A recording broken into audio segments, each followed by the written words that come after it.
crash, bang, wallop.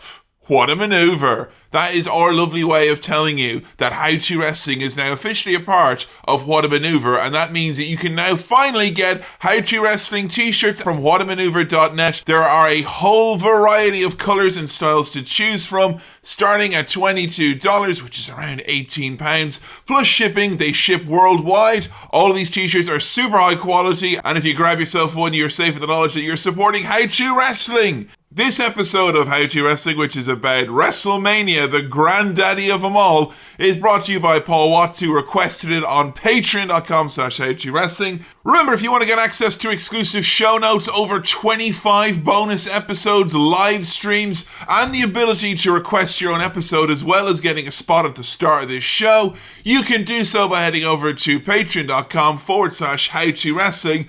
But for now, enjoy this episode, How To WrestleMania.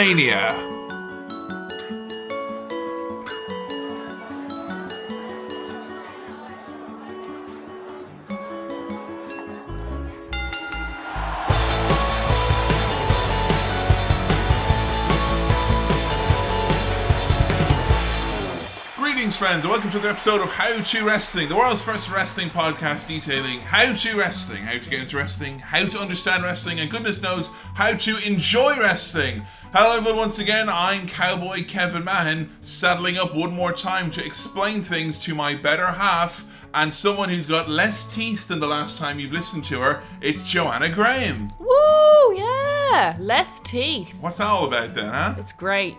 Loving it. I don't love it. I see some of the reviews on iTunes. You know, you can leave us a review on iTunes, 5 stars preferably. Just search for How To Wrestling on iTunes. One of them was like, it's 4 stars. I would give you a 5. Too many teeth. That's the only problem. It's holding you back. That's worrying, because I saw someone say that they were worried that now I've lost my wisdom teeth, I'd have to relearn wrestling all over again. Because as we all know, wrestling knowledge is stored in one's wisdom in teeth. the tooth. That's why when your wisdom teeth came through, they just helped you chew better. See, a lot of people I was wondering were going to be like, yeah, actually, it's too few teeth, actually, so we need to have more teeth. Right. So can we put your wisdom teeth back in? And an additional set of teeth towards the back. I mean, I asked if I could keep them. They said no. What's that all about? Yeah, I don't horrible. know. It's unfair. I wanted to keep Joe's wisdom tooth and draw a little angry Ryback face on it, like, you know. Ryback is like a troublesome tooth, isn't he? Good thing we got rid of him. He is a bit like a troublesome tooth. He's shaped like a troublesome He's tooth. shaped. He's kind of thick and, you know, worrisome like a troublesome tooth. Yeah. Like. So this week's episode is How To WrestleMania. We are in the WrestleMania hangover season, and what better time to have a look back on some of the history, some of the hidden stories, and some of the bullshit that has surrounded the premier wrestling event from the last 33 years. God, I was going to say, it makes me feel old, but I already feel old. But Joe, before we get into the granddaddy of them all and everything contained within, what did you learn in wrestling this week? So this week I learned in wrestling that being recognised by fans in front of your favourite ever wrestlers is the coolest thing you'll probably ever have happen to you in your entire life, and that your life has peaked, and that from this moment on your life will never be as cool as it was at that exact moment. So if you were the people who came over to say hi and shake hands and take pictures, just like Joe was in the middle going, oh my god, it's Mustache Man, and then the people came in and took a picture with you. Yeah. It was almost like, oh my god, it's How To Wrestling. It's like, oh my god, it's Mustache Mountain. It's like too much birthday at It once. was so good. I oh was my god. really impressed that you didn't just like get sick, like loads like neon green and pink sparkly sick, like all over myself. Yeah. Happy sick, just you know. I'm glad you didn't do that. You know, it was great. We got to turn around and be like, yeah, fuck Tyler Bate and Trent Seven. No, don't fuck Tyler Bate and Trent Seven. Fuck Those are awesome. Don't. Zack Sabre Jr. or Pete Dunne. Nah, forget them. How To Wrestling, mate. It was so cool. Officially turning heel. They saw this happen, and just, it was awesome. So thank you. Thank you. I will say, we've got a chance to meet loads of people. We're going to see Fight Club Pro in Manchester. We're going to lots and lots of wrestling in around these parts. It's fucking awesome. It's so fun. You ever see us, do come say hello. It's Please, always lovely to meet people who listen to How To Wrestling or members of the How To universe. All I will say is I've done a bit of a write-up that'll be appearing on the new and improved fancy shiny howtowrestling.com about our experience at Fight Club Pro. But I just want to say that was a fucking incredible evening of wrestling. But I would definitely say, if you are folks who are looking to go and see yourself a wrestling show, and let me tell you, WWE put on a great show anytime they've been around our neck of the woods. We went to see NXT last year in Sheffield. We're going to see NXT this year in Manchester. But honestly, an experience that's really, really unique is to go to a local indie or to a small show, and the energy and the style of wrestling, it's completely different. It's like something that you will never see. I mean, how did you enjoy seeing, as opposed to a lot of the recent shows you've been to where it's a couple of thousand people, we were 200 people crammed into a students' union bar. What was that like for you? Yeah, it was awesome. You get to see the wrestlers. You get to taste the wrestlers. I got to get spat on by some wrestlers, and I got fallen on by a couple too. You get to see loads of chairs get broken by wrestlers. Yeah, a chair literally right in front of me, splintered into nothing. And one thing I will say, and I mean, we're obviously, this is coming up into summer of 2017, so if this changes in the next year or so, take this with a pinch of salt. But it's a bit of a golden age, I think, in terms of live wrestling that you can see. And make sure you get out there and support your local indies. If you're a new fan, they're more than accommodating, I think, and you will have a really, really amazing time. And importantly as well, meet some lovely people. Yeah. Right, so today our topic is about WrestleMania, the granddaddy of them all. We've, after just been in the last few weeks, we had WrestleMania 33, which we reviewed over on Patreon for our backers. My favourite WrestleMania. Now, how many WrestleManias have you seen now in total? Yeah, I think about 3 maybe now. I'm not sure. So, for a lot of people like myself who have been fans for hundreds, millions and thousands of years, we always think WrestleMania is a good time to get new fans into wrestling. Because the idea is like, well, all I'm going to be doing for this week is watching wrestling. It's going to take up around 9 hours of my day on Sunday. So you might as well come in and join in on the fun as well, because there'll be nachos. That seems really weird to me. And I've heard that happen with a lot of people who throw WrestleMania parties and they'll intentionally invite people who haven't watched any wrestling. Yeah, that's like, it's a bit of a wild card thrown to the WrestleMania mix. Like. I think that would have put me off. I don't know, it depends on the WrestleMania, I guess, but on the whole, introducing to someone by making them watch 7 hours of a show that is notoriously mixed quality. Yeah, it's not necessarily the best idea in the world. I'd have probably started off with a couple of short matches, which I know are good. Yeah. But I don't know, but I've heard it works. Like, there are people who've gotten into wrestling through watching a WrestleMania. I remember WrestleMania 17, which would have been in 2001. And forgive me, folks, there's going to be a lot of, I remember WrestleMania this number back in this year. Do you want your word as originals? Well, I am sit by on the your fire. knee. Yeah, you know, I've fallen asleep watching Band of Brothers. Now I'm going to reminisce about old wrestling shows. Daddy, tell me stories about old WrestleMania. Well, you see, in WrestleMania 17, which was in 2001, I was in boarding school at the time. Catholic all-boys boarding school. You want more details? Listen to Cinema Swirl. It's bound to come up on there at some The point. The podcast about Catholicism, not films. And movies and Tiffin. And we were all in year 7 at the time, which would have been like maybe 12, 13. And a bunch of us snuck down, along with some like students who were in older years, like year 11, year 12, and some A-level students, and we all snuck down to watch WrestleMania. Now, if you're in America, WrestleMania is at a normal time. It starts at 4 p.m, whatever it is now, it goes on to the evening. But for us back then, WrestleMania started at 2 in the fucking morning, because it was only a 3-hour show. And everyone who was in that room, some of us were diehard fans, myself included, most of them vaguely knew a bit about wrestling. Like, they knew who Stone Cold Steve Austin was and The Rock. That's really it. Everyone in that room became a wrestling fan for pretty much the 6 years I was in that school. Everyone in that room was just, even if they weren't watching week to week, identified with that night, that show. And I think for a lot of people, maybe it's that I showed someone a wrestling show years and years ago when I was a kid, and it got them into wrestling, so...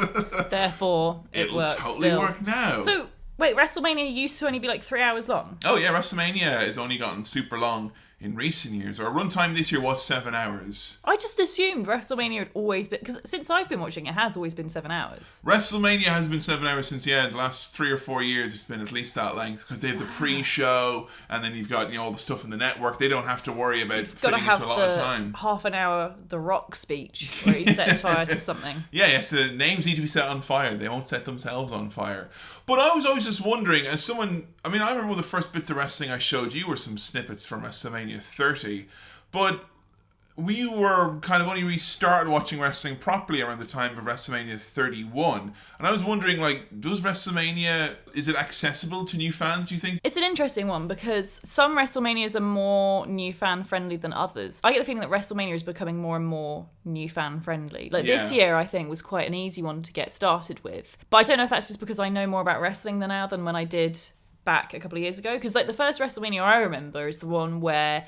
Is it NWO? Yeah, that's WrestleMania 31. Yeah, and it was literally just like all these old men who old fans all knew, but as a new fan, they didn't even give you any they didn't even say who it was. Like nothing. And it's interesting because at the time I did a article for Calling Spots magazine about my perspective on WrestleMania as a complete newbie to wrestling. Yeah. And I'm sure most of it made no sense because I don't know who anyone was. And this year, there's been a great article that's been making its way around the interwebs. I don't know if you've seen it, by Charlotte Wilder, who she'd never watched any wrestling before, and she did a review on WrestleMania 33. And it's so interesting to see how well she understands the concept of wrestling as a medium. And she totally gets it. Like, it seems she enjoyed it. It was really fun. But then it was a really good WrestleMania this year. It was quite a clear-cut WrestleMania in that. It was like, here's the match, here's the story, and then they did the match. Neat little package. No random people coming in who you'd never heard of before. Wait a minute, it's a concept from 20 years ago. Yeah. Fuck off, new fans. It's for us. So I kind of feel like I had it a little bit harder when I came. I mean, admittedly... I'm sure if I'd joined a couple of years earlier, it would have been harder still. But like WrestleMania 31 compared to WrestleMania 33, it's vast difference. It's interesting because WrestleMania, particularly in the last 5 years, has gone through like several kind of identity crises as it's trying to figure out what it is. I mean, WrestleMania at its essence has always been, its goal is to get people who aren't necessarily watching. But now that WWE has gone on as long as it has, a lot of those efforts in recent years aren't so much, hey, let's get some people who haven't watched wrestling before. It's more like, hey, let's get that guy or that girl who maybe watched wrestling every single week in 1999 to 2001, and they never stopped. And then they just kind of fell out of favour with it. I'll always use my brother as an example, as someone who watched wrestling religiously as a young adult, and then as a proper adult, pretty much stopped altogether. And I feel like now WrestleMania is more about getting those people back into the fold, as opposed to just new fans. See, no, I think it's the opposite. I think 2 years ago, that was the case, when they brought back all these old wrestlers who, fans wouldn't have heard of. Whereas in the last couple of years, they've been clever about doing that. I'm not saying they don't bring back older wrestlers who retired. They obviously do, Goldberg being prime example. But they're better now at leading up a story around it and explaining who they are and giving some context. As opposed to just randomly, here is Hulk Hogan. Here's a bloke. He's very famous. He is also old, but don't hold it against him. Yeah. Well, what we decided to do for this was to look at WWE's version of history and maybe have a bit of a chat about how they view how things came about.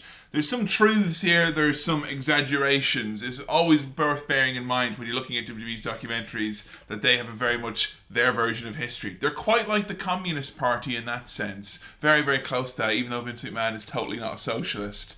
We watched the true story of WrestleMania, which was thankfully narrated by someone who appeared in a previous episode. That's right, one very recently. Keith David. Good old Keith. Are you happy that Keith David is involved in wrestling, like, in this weird capacity? I'm annoyed though that he was narrating this and they didn't even touch on him working with Roddy Piper. I know it didn't have anything to do with WrestleMania, really, but I still wanted it. Like, anytime Roddy Piper appeared on the screen, he used to be like, WrestleMania, it's really, I ain't putting that motherfucking glasses on. The greatest night in the history of our sport. Alas, no. I mean, Keith David was there. In recent years, they went with Kelsey Grammer as their announcer, who I think really? WrestleMania 32, we had Kelsey Grammer going, WrestleMania. Niles, this will be the greatest night of all. So, Keith David had an odd way to phrase WrestleMania. And something I'm always really embarrassed about around new fans is the borderline pornographic descriptions of how amazing WrestleMania is. A celebration of life is one that they've used. A spectacle that rejuvenates the spirit. Now that sounds like some kind of nonsense dermatology thing you're going to pay hundreds of pounds for that crystals. does nothing. What is that? Oh, these crystals. We're gonna rub them in your eyes, and okay. It's a spectacle that really rejuvenates the spirit. The spirit, you say? Okay. What's that you got in there? Well, that's actually the fabric of Americana. They used to call it the granddaddy of them all. That was the phrase for WrestleMania. As I was growing up, like the granddaddy of them all. Why? Granddaddies are old men with Werther's Originals. Oh my god, it's fucking Vince McMahon over here. That's literally why they stopped using it. Vince is like, I don't like that old shit. Yeah. I think it's literally when Vince McMahon became a granddad, he was like, I don't like this granddaddy shit. Like, so. It makes me feel old. The funny thing about that as well is that the granddaddy of them all, the phrase that they used, wasn't even a WrestleMania phrase. It's the Rose Bowl, which is a big college football game. That's the granddaddy of them all. So they nicked it. So they basically nicked it, and they're like, yeah, we're too cool for it anyway. So yeah, WrestleMania has had a lot of silly accolades over its years. You have a lot of excited fans and excited wrestlers talking about how big this moment is. Edge describes it as wrestling Christmas. Is that a fair estimation? Oh, very fair. Yeah, that's a really apt way to describe it. People hate on Christmas a lot less than they hate on WrestleMania. What, you mean the population in general? Well, like, you say it's wrestling Christmas, yet everyone spent on the whole run up to WrestleMania this year just fucking pissing and moaning. Like, it's going to be terrible. I'm going to get a PS4 and shit. To be fair, that's quite accurate of what Christmas is like normally anyway. Really? Loads of people complain about Christmas. Oh my god. Christmas sucks. I hate Christmas. Of course, you can't even say Happy WrestleMania anymore because they'll put you in jail because of political correctness. It's a bloody war on WrestleMania. That's what it is. The National Trust should have broadcast WrestleMania this year, but they didn't because the loony left. If you say you celebrate WrestleMania, they'll literally throw you in jail. Hulk Hogan said WrestleMania is better than the Super Bowl and the Rolling Stones. What random... You're just going to pick two things for... It's better than pick something out of a hat. The Beatles and toasters. Well, actually, Joe, as it turns out, WrestleMania is better than Daddy and Chips. Really? Wow. Accolades. So we start off the documentary kind of explaining what WrestleMania is and where it came from. All accompanied by really cheesy acoustic guitar music, which I loved. It's worth noting that back in like 2010, I think when the documentary came out, WWE had not yet hired their current crop of documentary makers. No, and clearly they've still hired the ones from the fucking 80s. Because that's, honestly, this documentary looks like it's been filmed in the 80s. It's so dated. It's so dated. The use of music is a bit peculiar oftentimes. Love it. So, like, WrestleMania is kind of... It's a really interesting one to talk about because, like, WrestleMania is an event that was kind of, like, very unique and unlike a lot of what was around at the time. Because before you had the WWF, you had the regions. That's something we talked about way back in our first episode. But just as a little mini recap, you didn't have a big company that had, this is the wrestling show, like Raw is, and it's shown all over the United States of America and the world. It was... Here's Carolina. There is a local regional wrestling promotion that covers all of Carolina. Here's its TV show that's on Carolina TV. And if it's really good, maybe a few other states might have it as well. Here's Texas. These guys run Texas. This is their promotion. You might sometimes have like big shows, big events. You know, they might even do cross-promotional things. They did that quite a bit, where they'd fill like big stadiums. Like WrestleMania wasn't the first show to be in like a big stadium or anything like that. They would run stadiums. But it was never a global thing. It was never a national thing. That was something that WWF really kind of were one of the first to do. And the main thing that they wanted to do at WrestleMania, their main idea was to use celebrities. And that was the kind of the original basis. When Vince McMahon, he took his father's promotion, which was based in New York. So Vince's dad would have just run wrestling in New York. And Vince wanted to run all over the country and all over the world. And his idea to really kickstart that off was to do a big kick-ass event called WrestleMania. That's so interesting that it basically was born out of celebrityism. Oh, yeah. Like celebrity culture. That makes so much sense now as to like what wrestling is as a sort of performance art and an entertainment rather than a sport. You can really see how, because wasn't it the case that a lot of other wrestling promotions kind of accused WWF of almost exposing the business because of that? Oh yeah, absolutely. You didn't bring in outsiders, really. That was something that didn't really happen. With the exception of maybe, you know, Andy Kaufman and a few celebrities here and there, involved down in Memphis and down south, most of the times it was, here is wrestling, you don't let in outsiders. And like we talked about in our Roddy Piper episode, he kind of epitomized that. If you let someone come in and make the wrestlers look bad, or make the wrestlers seem secondary or not big deals, like a big celebrity can easily make a wrestler seem like fucking nobody just by, you know, not selling their stuff or not treating them with the air of mystery or whatever that they would get on the show. It's funny, I was actually watching a clip the other day of two guys from Jackass who were going to get a big match at SummerSlam, but they started laughing when they shot the angle, like the big bad guy was beating the shit out of them, and they started laughing. It's like, you're making this guy look like he's not a big deal, and then they cut off the whole angle, even though there was posters printed, big money was being thrown around. Nope, Jackass not involved with wrestling because you're making us look too shitty. Oh my god, Jackass fucked up. They did. And the idea of like celebrities being in wrestling, that's the genesis. That's what makes WrestleMania. That's what makes WWE. Because there were other big shows. The NWA, which had, you know, dominion over all the little territories. The year before WrestleMania, they ran a show called Starrcade. It ran on closed circuit TV. It was like a pay-per-view of its day, had big matches, all guys from all over the world. It was meant to be like the premier wrestling event.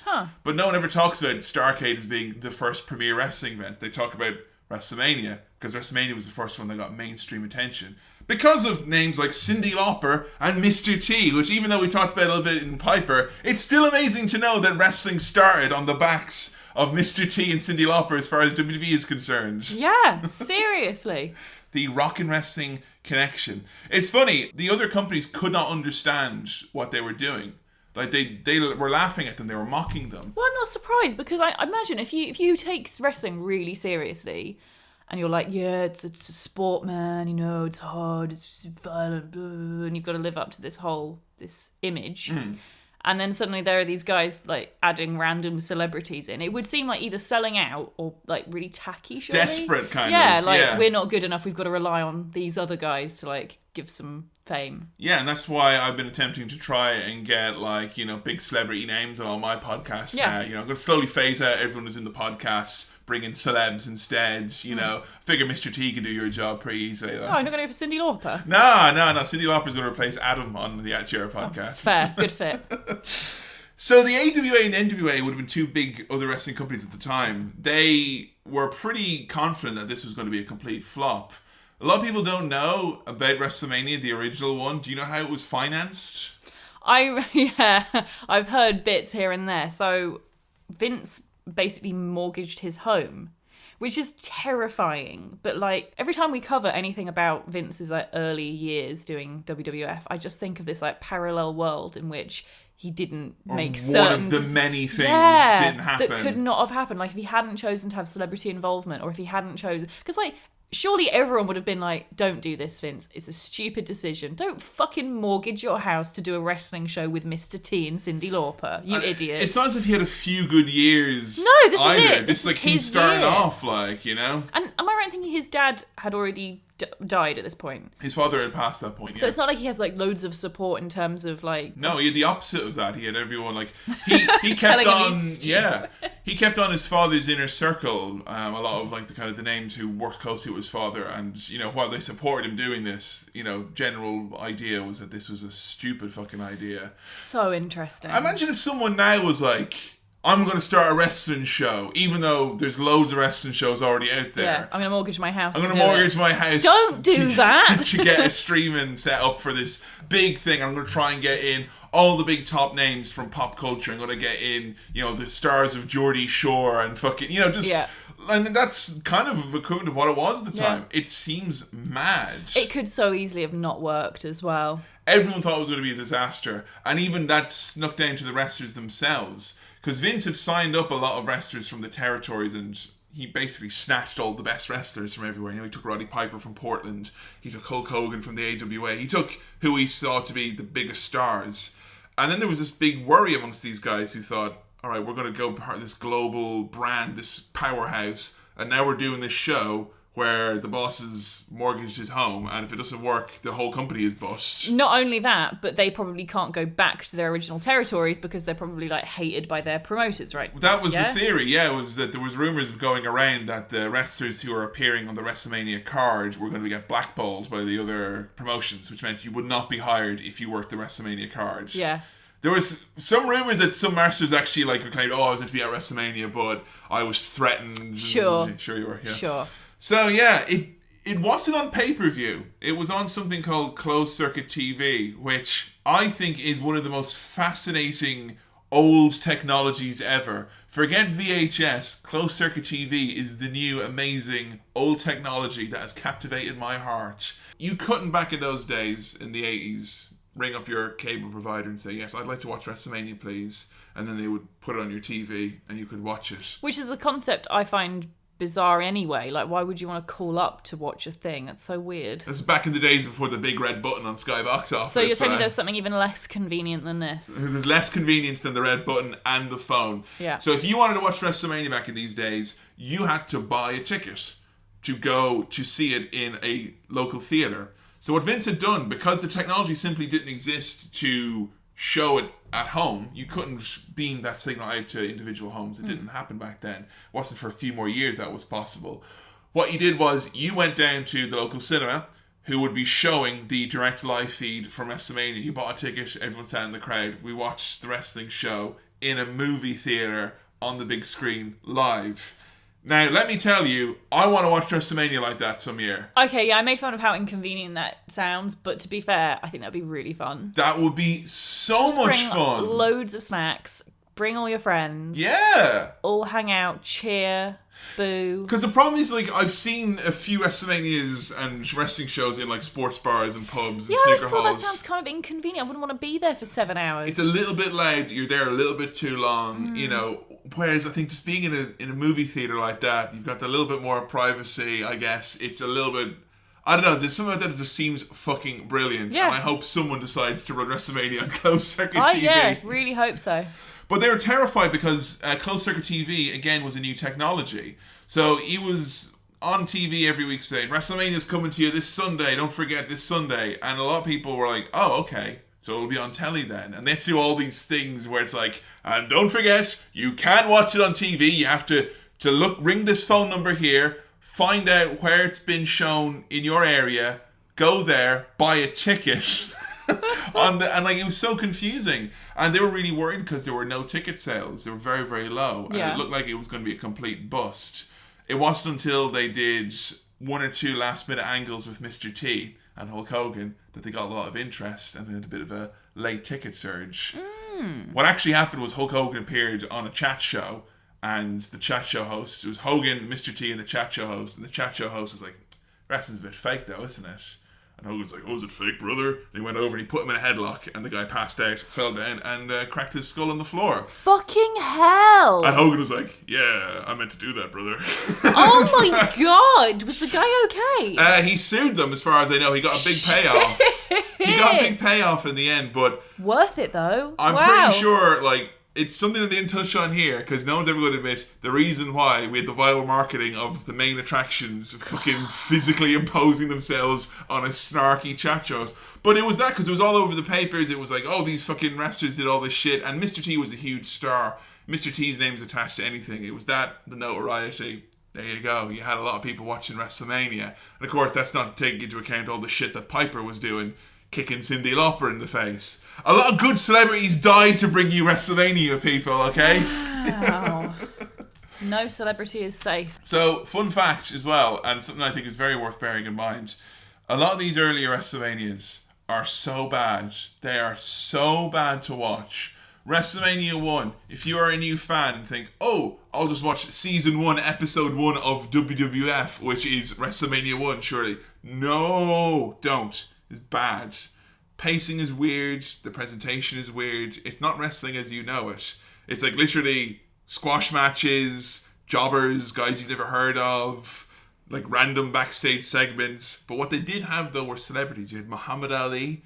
You had fucking Liberace. Yeah, that was so shocking to see Liberace there. Are you happy like that they had some pretty incredible... You had Andy Warhol? Andy Warhol, which, okay, to be fair, I was surprised at first, and then I was like, oh, wait, no, of course Andy Warhol loves it. You only need to add a horse into the ring, and he'd be up there with his camera. Oh, these hot naked men touching each other. Danny DeVito as well. Danny DeVito. Young Danny DeVito. I didn't recognise him. He's very hot. Very hot, isn't he? Hot young Danny DeVito. Hot young thing. And Alice Cooper. Who said he wouldn't miss WrestleMania for all the steaks in Brazil.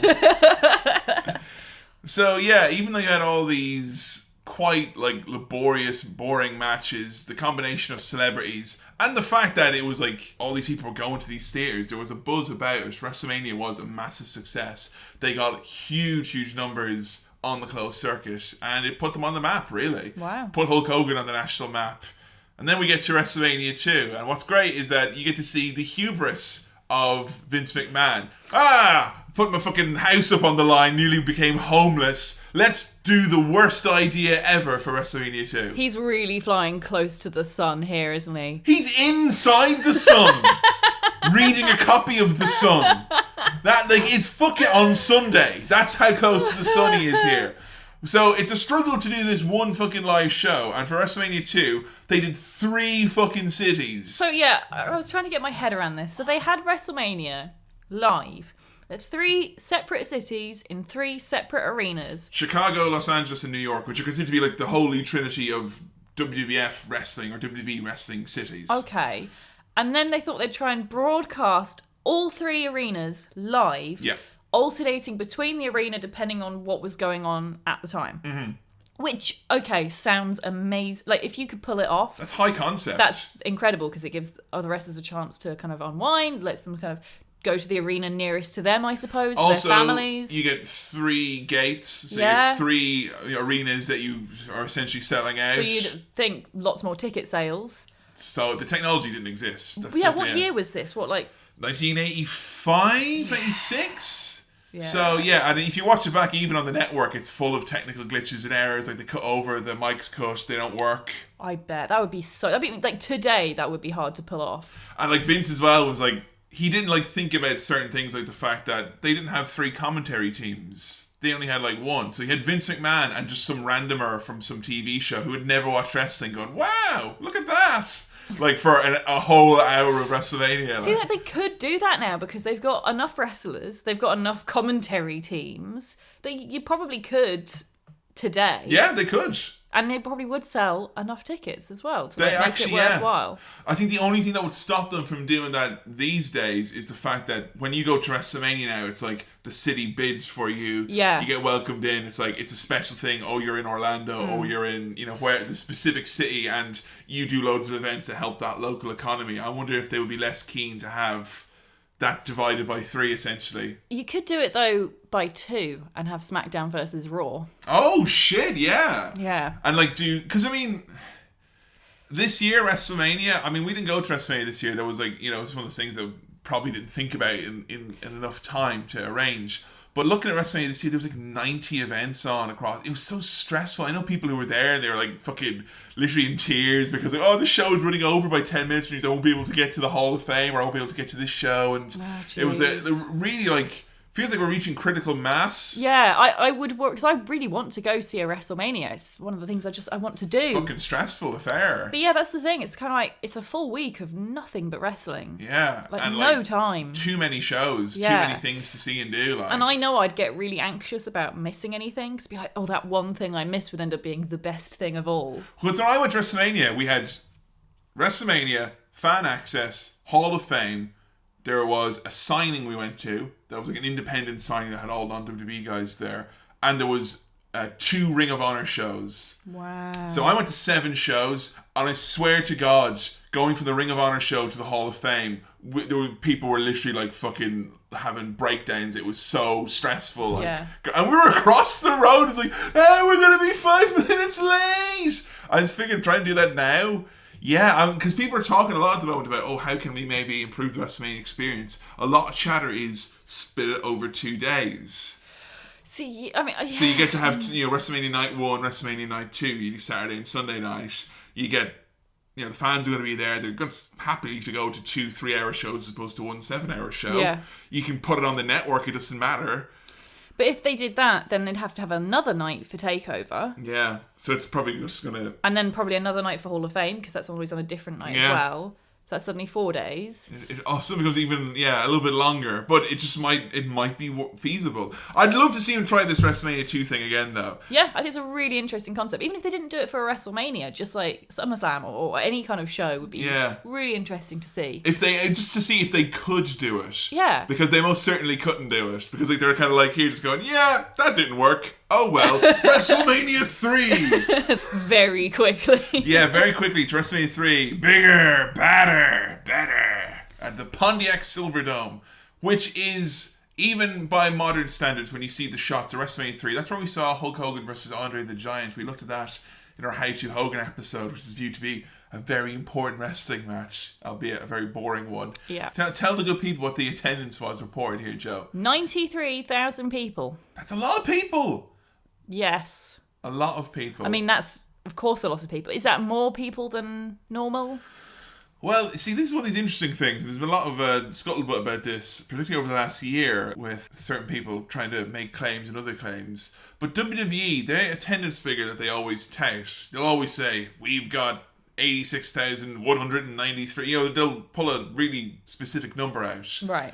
9 times out of 10, depending on who you ask, that number is bullshit. Yeah, I've heard this before, and I've heard people get all upset, and it's like, WrestleMania always lies. But then I've heard other people say, what do you expect? All sports shows do that. Yeah, that is a thing. That's one thing I think people need to bear that in mind. Not just sports, but entertainment. Everything from the Super Bowl to the Rolling Stones. See, I didn't know. I knew none of this, but that's really interesting. I think it's, if you're going to kind of, I suppose, criticise them for stretching the figures, you've got to be fair across all entertainment.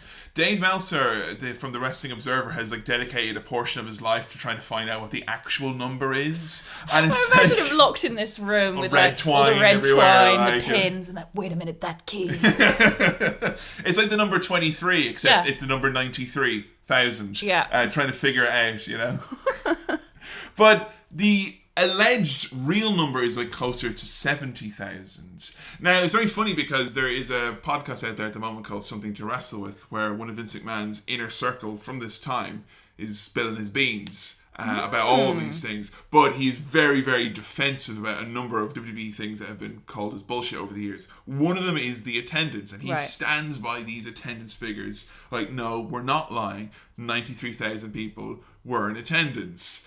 And from what I can gather, it's so confusing because anyone WWE tries to defend this number, they won't give you a straight answer. Yeah. They'll answer a crooked answer, and it's very peculiar. But I think their justification is, if you take all the people who are there in the arena, and all the people who are performing there, all the people who help set up the arena, all the concession stand workers. So technically...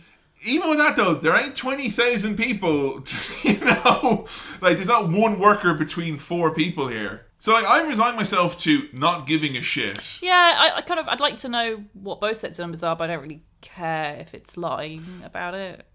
Every year, even if they don't break the attendance records, they'll find a way to say it. They'll come out and go, ladies and gentlemen, we have a fantastic announcement to make here tonight. We have set an all-time entertainment attendance record of 83,152. It's a big fucking, and then there's all these asterisks in there, but it's a live sporting event that it's fucking bullshit. What they should do is, because they'll be able to get the information from the network as to how many people are streaming it live. Yeah. And they should add that on. That maybe, largest television audience, but they've done things as well. There was years where it's the highest pay-per-view audience of all time. They just say it. It's not you can't know that as you're watching. Nah. But then they're actually no, it's not. What we're saying is it's available potentially in more homes than ever before. Yeah. But that's not necessarily what you think when they say the largest pay-per-view audience in history. I guess in the end, does it matter? No. Not really, no. Not at all. But people do get worked up about it. They do? I'll tell you what I get worked up about. Seeing all these great shots and still images of Vince McMahon preparing WrestleMania 3 in his plaid shirt, looking like George Lucas. We have a great interview with Jerry Lawler saying that Vince Sr. would be rolling in his grave right now. And then only moments later, an interview with Vince McMahon, literally crying about how proud his dad would be of him. Mate, you're talking about the big event of Hogan versus Andre, and Andre would have been like one of the big figures who Vince's dad would have used as one of his big box office draws, and of course Hogan was Vince Jr. and he's like, I'm thinking about my dad, I'm getting so emotional. I think of your dad spinning in his grave, Vince, woohoo! You know, fucking spinning his grave so fast he's actually undug himself up out of his grave, like, you know. So it's Hogan and Andre. I think it's interesting to look at this. It's one of the first like big iconic matches that we watched for How to Wrestling. Yeah. Because we did, Cena, then we did Austin, then we did Hogan. And I always thought it was so funny, like Hogan and Andre, how much you hated that match. So shit. How would you describe Hulk Hogan versus Andre the Giant? Shit. It's slow, it's shit. It's shit and slow, lumbering, but Andre the Giant, punch kick. No, I don't blame Andre the Giant. He got slammed by Hulk Hogan. Yeah, and that is impressive. But that's one thing. Have you seen AJ Styles, mate? Have you seen what he does? Have you seen Tyler Bate? He's only 19. It's funny how much of WWE's history, if you strip away the music and the voiceovers of like literally Vince McMahon and like the top names in the business telling you this is the most important moment. Strip it all away. You can edit it down and make it look fantastic. Because it looks fantastic here. It's like it's the most epic shit ever. Hulk Hogan and Andre the Giant. Holy shit. I mean, I did that with the classical wrestling version where I cut it to some music. It looks pretty epic then. But in reality, it's a very slow, lumbering, boring match. Unfortunately. I think WWE have the ability to make you think that anything is amazing and awesome. Look, edit something down, cut it to the beat of a very catchy piece of music, and you've got yourself something that's entertaining to watch. That's how you make anything fun. There was a couple of interviews they had with various other wrestlers who were around at the time as well. I thought it was quite funny. 2 separate people said that Hulk Hogan was scared to death about facing Andre the Giant. I thought that was very funny. Not a word out of Hogan about that, though. Well, Hogan has said, like himself in other interviews, that he was, and his fear about it was that if Andre wanted to, he could have very easily not played ball. Like, if Andre's like, you're not slamming me, then literally there's nothing Hogan could have done about that. Or Andre's like, no, or I'm not gonna sell your punches, or I'm not gonna do shit for you. Part of me always think that's just urban legend. I think a lot of wrestlers like the legend of Andre the Giant being this like no-nonsense, total badass, and I think at the end of the day, there's no way Andre the Giant was going to go out, in one of the last big matches of his career and be like, yeah, it's all about me, brother. I think that's very much Hulk Hogan, assuming that everyone thinks the same way Hulk Hogan does. This is the kind of thing he would do. Yeah. Come on now. It's like something the Young Bucks would do, not Andre the Giant. Like, Hogan's going to slam him, he's going to go, point at his dick and kick him in the face. Like, suck it. Andre the Giant, and my new t-shirt available now, Marks, and walks off. Slams a child. Alas, not like. Speaking of Andre the Giant, Big Show was interviewed for this, and it's a little baby Big Show, and he says how inspired he was by Andre the Giant because he was a big giant like he was, and it made him feel normal, and that is so nice. I love that. Oh, it's cute. Imagine it must be really hard growing up being like a giant, massive. I mean, you're a tall man, 6'5". Mm-hmm. Did you grow particularly young? I had a growth spurt, like literally like an overnight thing. Like, I woke up one morning in school and my head like came over the shower thing. That's I was like, so weird. Like, I didn't shower a lot as a child, so it could have been that happened over a period of 7-9 days, I had a rota, it's okay. But yeah, I did have a big ass growth spurt. That's something I don't think a lot of people realise. I just assumed that it was known knowledge that Kevin is taller than most of your favourite wrestlers. We've been posting a few pictures of us with wrestlers recently. Everyone's been like, whoa, Kevin's so much taller than every wrestler. Yes, he is. All of them. That's how you know that Tyler Bate and Trent Seven are like wrestlers who are cool with themselves. They're the only wrestlers that had a picture taken with who've not tried to make themselves taller. I mean, they're both shorter than me, and I'm only like 5'6", so... Are you taller than Trent? Okay, I'm not taller than Trent. He's like an inch taller than I am. Yeah. But I am taller than Tyler Bate, I think. Well, as my old roommate in school used to say, oh, fuck off, man. You're only bigger because you're taller. But did you feel like singled out or anything? Did you ever feel weird about the fact that you were massive? No, because going to an all-boys school where most men are incredibly self-conscious about being small, it's like, you know, no one's going to have a go at you for it, because everyone, when they're that age, secretly wants to be tall. See, maybe it is. It's like a co-ed thing. I think boys can maybe be a lot more mean when they're a lot better at picking out potential otherness when there are girls around. I mean, they're still good at doing that anyway in all boys environment, but I'm pretty sure they just simply did not want to draw attention to the fact that they're quite small. Because Big Show very much was saying it was very hard for him, and he really did feel like very different from everyone else. One guy tried to, make fun of me for being tall, and I picked him up and put him in a bin. That's where you go now, you know. See, I like to think that Andre the Giant inspired Big Show to do the same. And I was, of course, inspired by the Big Show. Yeah. Growing up. Yeah, big influence on Kevin's life.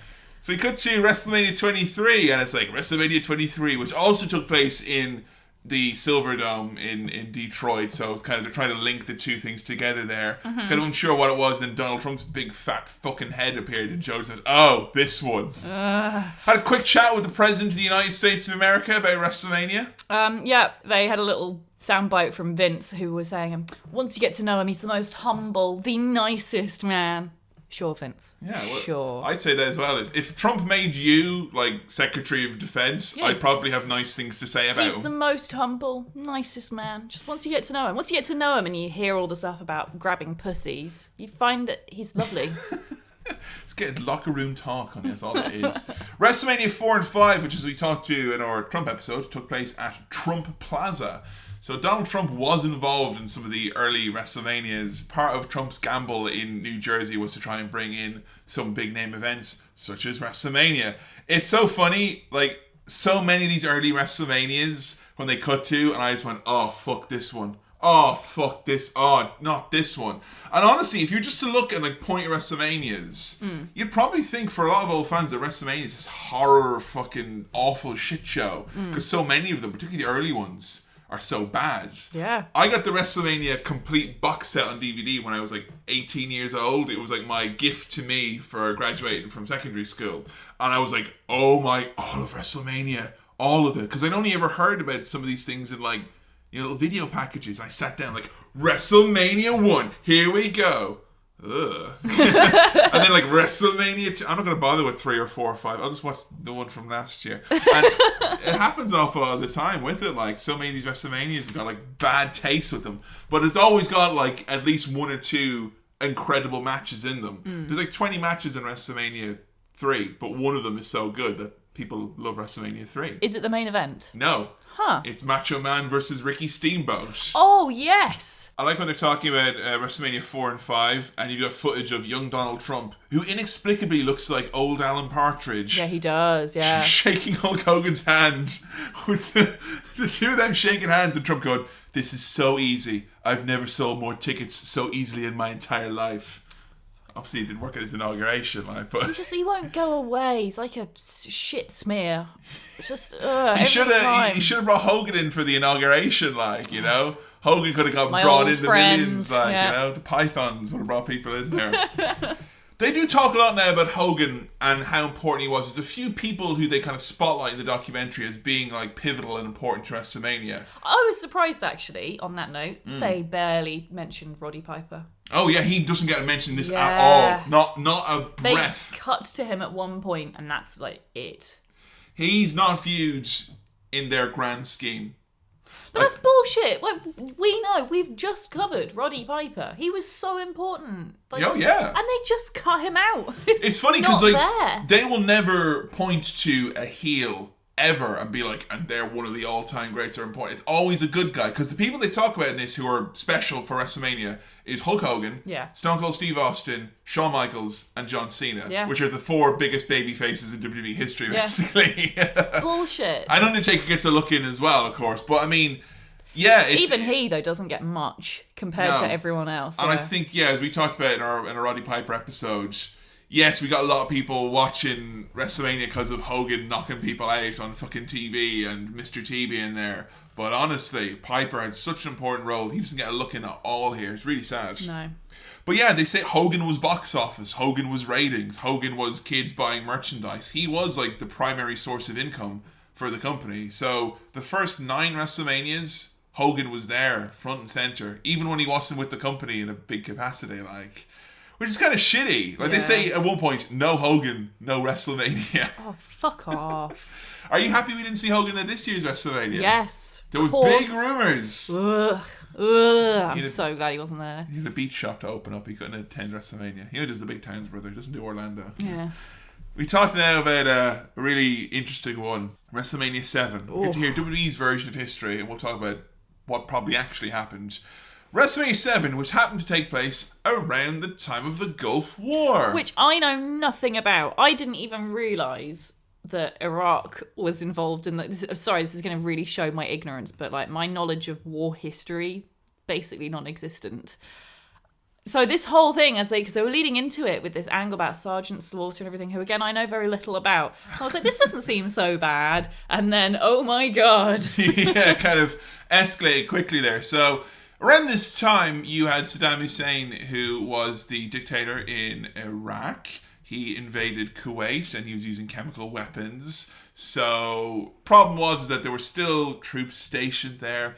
It was still an ongoing conflict. You know, the last time they went to war, there wasn't exactly good memories with that. There was obviously UN peacekeeping stuff that happened. So just one of those things where it's not like, we went and we beat the bad guys and it was a simple open and close shut case. It was one of those things where it dragged up bad memories of war. Not the type of war you want to do a wrestling angle about. right? So they had Sergeant Slaughter, who was an American hero at the time. He was one of the original G.I. Joe figures. And Sergeant Slaughter turned heel to feud against Hulk Hogan.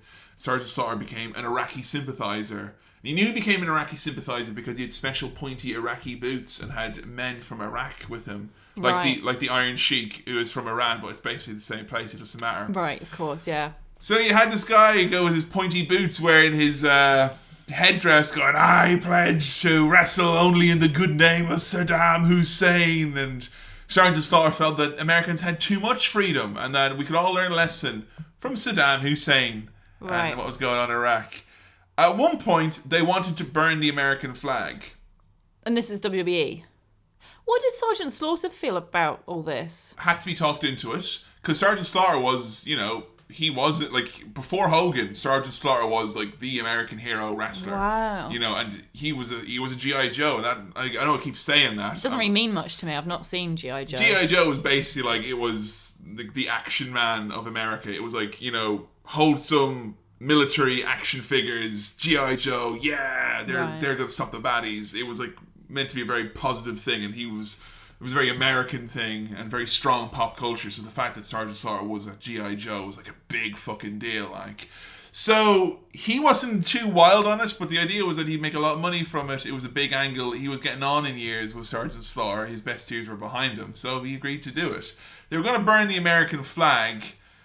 They opted not to in the end because they figured it would have been too much hassle. They burnt a Hulkamania t-shirt instead. Right. So almost sacrilege. Basically the same thing, isn't it? How dare you disrespect the Hulk Hogan t-shirt available now from shopzone.com. The one that Hulk Hogan rips apart every time you see him anyway.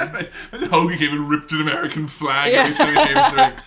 But the real scary thing about it was that, he got a lot of death threats and bomb threats. The bit they said here where people were ringing him up saying, we're going to kill you and kill your family and kill your kids. What, is this Americans doing this? Yeah. What, so, taking the gimmick too far, they didn't realise it was an angle? It was a combination of people who thought it was disrespectful what they were doing, and also there were people who genuinely thought that Sergeant Slaughter was an Iraqi sympathizer who turned his back on America and wanted to destroy America and Hulk Hogan. Okay. So you got a mixture of offended people who have been worked and offended people who just think it's in bad taste. Yeah. Now, their story was that they wanted to be in the LA Coliseum, which is this giant 100,000 seat arena. Fucking huge. Biggest live audience of all time is what they wanted to go with. In the end, they went into the LA Arena, which holds 15,000 people.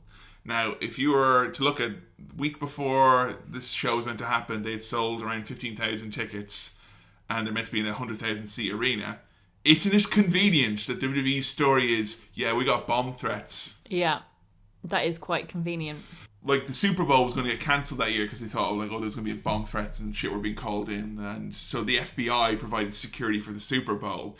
And their story is that the FBI wouldn't provide security for WWF in this big arena, so we couldn't do it. Right. The reality was they hadn't sold enough tickets to fill that arena. Wow. So what a convenient bomb threat! It's gonna be Vince McMahon. There's a fucking bomb in there. They're like, it didn't happen. Like, so it's one of the greasier stories that I think they told. Is like, damn these patriots believing our amazing storytelling too much. Yeah, it's shitty. Yeah. I don't like when they use war like that, No, it's kind of tasteless. And it's so great that we got like this real big Hulk Hogan was so important for WrestleMania, and then we follow up with several instances of Hulk Hogan being a fucking prick. Ruining WrestleMania for everyone. WrestleMania 8, Hulk Hogan, Ric Flair. Nope.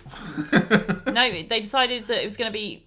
So it was supposed to be Hulk Hogan versus Ric Flair. Yeah. They were going to be the main event, but for reasons, Hulk Hogan, it ended up being both Ric Flair versus Macho Man Randy Savage, but also Hulk Hogan versus Psycho Sid. But that one went on last, so that's the main event. We've had this quite recently. Well, Mick Foley was just basically telling us, guys, whatever the main event is what you want, It's whatever you want it to be, and that's the same with this, but also Hulk Hogan went on last. Yeah. So which is the main event? You decide. Well, one is for the WWE Championship, and the other one is just Hulk Hogan beating up a big guy, and Hulk Hogan loves to beat big guys. And that one went on last. It ended in a DQ.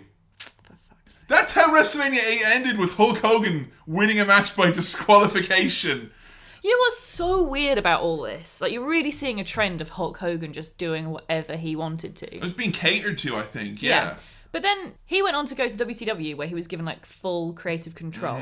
You'd have think at that point they'd have been like, "Oh, Hulk Hogan always wants to get his way. Well, let's not let that go too far. Keep an eye on that one." No. Let's just let him do whatever he wants, because he's definitely made good decisions in the past. Clearly, Eric Bischoff and whoever was running WCW at the time with them looked at WrestleMania 8, which WWE, on their own documentary called The Glorious Story of WrestleMania, called a so-so WrestleMania.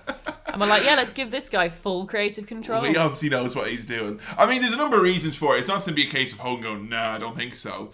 It was a case of two super big names in wrestling, Hogan and Flair, and WWE thinking that would be the biggest match under the sun. And they did some trial runs of it, and they, in their own estimation, they didn't think that it worked. Wow. They thought that it wasn't over with the fans. People didn't buy it as a dream match. And Vince, I think at the time, genuinely, I don't think he thought that Ric Flair, who was the other company, basically, I don't think he thought that he was on the level of Hulk Hogan. But it's an interesting one. It's one that we'll definitely look at in more detail at a point down the line. But you are seeing a trend here. WrestleMania 9, for instance, which had the main event of Bret Hart versus Yokozuna. Hulk Hogan had been gone all year filming Thunder in Paradise, but he still found time to appear after the main event, after Yokozuna beat Bret Hart for the championship, and just win it off him. Yeah. He didn't even cash in Money in the Bank. Ridiculous. Absolutely ridiculous. Also, why has Hulk Hogan got a gross eye during this bit? It's great. Now, the real story of it is not really cool, but there was a rumour for years. The rumour was that he pissed off Macho Man Randy Savage and he gave him a right hand backstage and gave Hogan a big dirty black eye. He was in a parasailing accident or windsurfing or some shit and he got a black eye. Oh. So, less cool. It wasn't someone beating up Hulk Hogan, it was water sports beating up Hulk Hogan. Yawn. But I did like with WrestleMania 9, they had all this great behind the scenes footage of Vince McMahon putting shit together. That was really awesome, seeing young Vince. Young Linda as well. Young Linda, who looks exactly the same as now. She's not aged and yet also has aged. Yeah, it's really, really strange. She looked old young. Somewhere upstairs in the mansion in Connecticut, there's a hideous portrait of Linda McMahon that's got loads of votes and has been elected.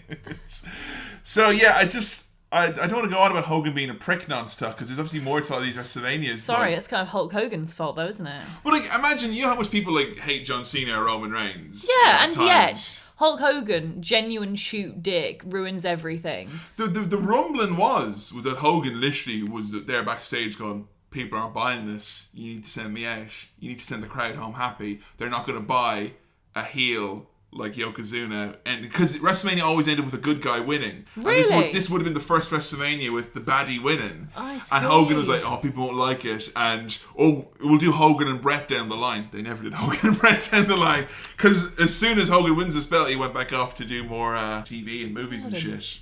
Total dick. He actually showed up with that belt that he won there. He went over to New Japan to wrestle a match or two and said the belt was a stupid toy and not worth shit, and he wanted to wrestle for the New Japan belt. That was the real world title, brother. What a fucking asshole! Wasn't there a case of a female wrestler, I forget who it was, Medusa, who binned the belt. Who put the belt in the bin and she was like blacklisted for her whole career? What the hell? She wasn't Hulk Hogan, I guess. Wow, double standards. Hulk Hogan just does whatever. Yeah, well, she did go on to have a very successful career as a monster truck driver, so we can't really, cool. hold off there. At WrestleMania 10, they were really looking back at the importance of having WrestleMania in Madison Square Garden, which is like the place where the first WrestleMania was, it's where WrestleMania 10 was, it's where WrestleMania 20 was. I think they like the idea of, like, here, like, and maybe WrestleMania 30 will be there. Was it there? No, it was in New Orleans. Oh. And they probably never will do a WrestleMania in Madison Square Garden ever again. Why? Because it's too small for them. Oh, well, that's something to be proud of. I guess. You've outgrown the biggest arena in the world, in their own words. So, bit weird, yeah. It is kind of sad because there is a lot of history in there. They don't really do shows in Madison Square Garden as much anymore. They'll do like a house show there or a live event, but not really much else. And I don't think it's going to be a case we'll see another WrestleMania there. We get very adorable footage from very early prototypical fan access. There was a lot of footage of, like, wrestlers, getting to take pictures with them. All these people in the 80s going, this is the best thing ever. I had a fucking blast when I went to fan access, like, was it 8 years ago or whatever. I got to commentate a match with Joey Styles on the headset. Did you have to queue up for ages to do that? No, I was actually really lucky that there wasn't a queue. We were like the first people. There was like one guy ahead of us, and then me and my buddy got to go in and do our ones with Joey Styles. I'd be shit at that. Yeah, I was shit at it as well, like, but having listened to we have some Chikara matches of the day with Joey Styles commentating. Turns out most people are shit at commentating with Joey Styles, including himself at times. So I didn't feel so bad about it. Aww. But the worst thing about it is I didn't even get you went to get a DVD with your with your match on it, and I commentated over Ric Flair versus Shawn Michaels with Joey Styles. So I'm confused. How does this? Is it a live match that you're? No, doing? it's just like a match from the archives, edited down to like 5 minutes, and you had the headsets on, and they did it with you. But I didn't get my one. I got a wrong one, so I went home and was like, "Oh, guys, come and check it out." I was like, what? Oh, I got to call a match with Joey Styles. It was really fun to put it in. It's like, hi, Grandpa fans, it's me, Michael Cole with, yeah, man, fucking yeah, Michael Cole, man, yeah. And literally, it was 5 minutes of a guy with Michael Cole just going, oh my god. And Michael Cole, like, side headlock take over there. So, if you went to WrestleMania 25 8 years ago, and you had a rip-roaring good time with Michael Cole, almost to the point of ecstasy, and you got a nervous Irishman talking over Joey Styles, I've got your DVD. Did you have to pay for it? No, it was free. It was part of the ticket, okay. which is pretty cool. Yeah. There were some less cool things, like they had a graveyard for all of Undertaker's WrestleMania victims. Yeah, including the ones that had died. Oh, that's awkward. So I got to stand behind the big boss man's grave. It's like, he's been dead for like 4 years. This is really upsetting. Like, So yeah, bit tasteless there. I hope they don't do that one again. Interesting concept. Interesting concept was Vince McMahon talking about Access, saying, I love it. There are so many ways to touch the brand. Yeah. Touching the brand. Is your brand touchable? Right? If you're in the modern media world, ask yourself that question. Can you touch the brand? Yeah. Can you touch How-To Wrestling? Yeah. Can you touch this? Yeah, you can touch this. It's a touchable brand. It's very touchable. Many ways to touch I'd say the brand. it's huggable. Speaking of tactile, you can actually get How-To Wrestling t-shirts, hoodies, all that good stuff from whatamaneuver.net. Check us out. Hey, I love the pink ones. They're the best. Touch the brand. That should be our new t-shirt. How-To Wrestling. Touch the brand. Hashtag touch the brand. Yeah. TTB. So we started looking now at some of the WrestleManias, which they showed you very few shots of the actual arenas and crowds. The reality is that WrestleMania 11, 12, 13, you can refer to those as basically being like the dark ages in terms of crowd size and appeal. They were really, really like small. Even WrestleMania 11, which brought in a former NFL player, Lawrence Taylor, to fight Bam Bam Bigelow, struggled to get people in the arena. Because we talked obviously about celebrities, and celebrities are very, very important. But I guess a different offshoot of that, and we saw a little bit of it here with LT versus Bam Bam, bringing in a non-wrestler to wrestle not just a match, but a high-profile match. That's an interesting one. My gut reaction would be no, it's not something I'd really want to see. But I think not in a main spot. I just think that's unnecessary when you've got wrestlers who, they've trained for years and years and years and years at wrestling to do that. I think, if you put them in the marquee or the main event, it's a bit insulting. Like, Stephen Amell, that's exactly tag up at Neville and fight Cody Rhodes and Cosmic King Wade Barrett all day long. I like that, Yeah, that was awesome. And he was great as well. Like, he's clearly a wrestling fan, clearly had some basic training to get a couple of moves across. That was awesome. He came across like a star, and he made all the other wrestlers look great as well. But as a main event, I think you actually do need to be a good wrestler to do that. I saw someone on Twitter had done a thing where they put like all the closing shots of all the WrestleManias from like the last 33. And like the one for WrestleMania 11 is just like, here's this random football player being held up by all these other football players. It's like Vince McMahon going, yeah, wrestling's so unpopular at the moment that I'm not even comfortable ending the show with my wrestlers. I want some football players in there. The difficulty as well is once you bring in a celebrity for something as important like a main event, it suddenly does become a lot about them and less about the wrestling and less about the company or the show. Yeah. Long term though, I think you've got to be careful because it can very easily then just become about the celebrity rather than what you want it to be about, which is either the wrestlers, the show, or the brand. Yeah. Like, looking back on this, it sticks out like a sore thumb having a football player. It's suddenly then it becomes all about them and that sport rather than what it should be. A retired football player as well. That's what kind of made it seem a bit shit. It's like, our retired football player is better than our fucking actual full-time wrestler in the prime of his career. That's kind of weird. I mean, they did that at WrestleMania 24 again, where they brought in a big outside name to put in a big high-profile match, when the Big Show, of all people, faced Floyd Money Mayweather, who I didn't know before, but I only know now because of wrestling, is like one of the highest paid, most successful boxers of all time. Actually, at the moment, he's trying to arrange to do a dream fight against Conor McGregor from the UFC. Jesus. Big names. But they brought him in, but he was someone who was at the height of his notoriety. So that really worked because it actually got a lot of eyes on the products that maybe wouldn't necessarily have been there. What also happened though was that once the word got out about Floyd Mayweather being paid a few million to do this 10-minute wrestling match where he took no bumps, a lot of people got a bit sour on that. I think you've got to think as well about the overarching story you're telling with these matches. This is the really good thing about wrestling is that it does have this narrative of wrestlers. They have their whole story. They come in, they face opponents, blah, blah, blah, and then eventually they retire. But new guys come in, they face old opponents. Yeah. There is this kind of circular thing that just goes round and round. It's nice and complete, and it tells a really easy story. And I think sometimes celebrities can digress from that. That's true, because other than the time where Floyd Mayweather guest hosted Raw and scowled at the Big Show, that kind of story didn't really ever have any more legs to it. It's a one night thing. Really. I can't see Mr. T, for example, and reignite his long No, because Roddy wouldn't let him. He'd throw a stool at him. Mr. T tried to come back, Roddy just kept throwing bigger bits of furniture at him.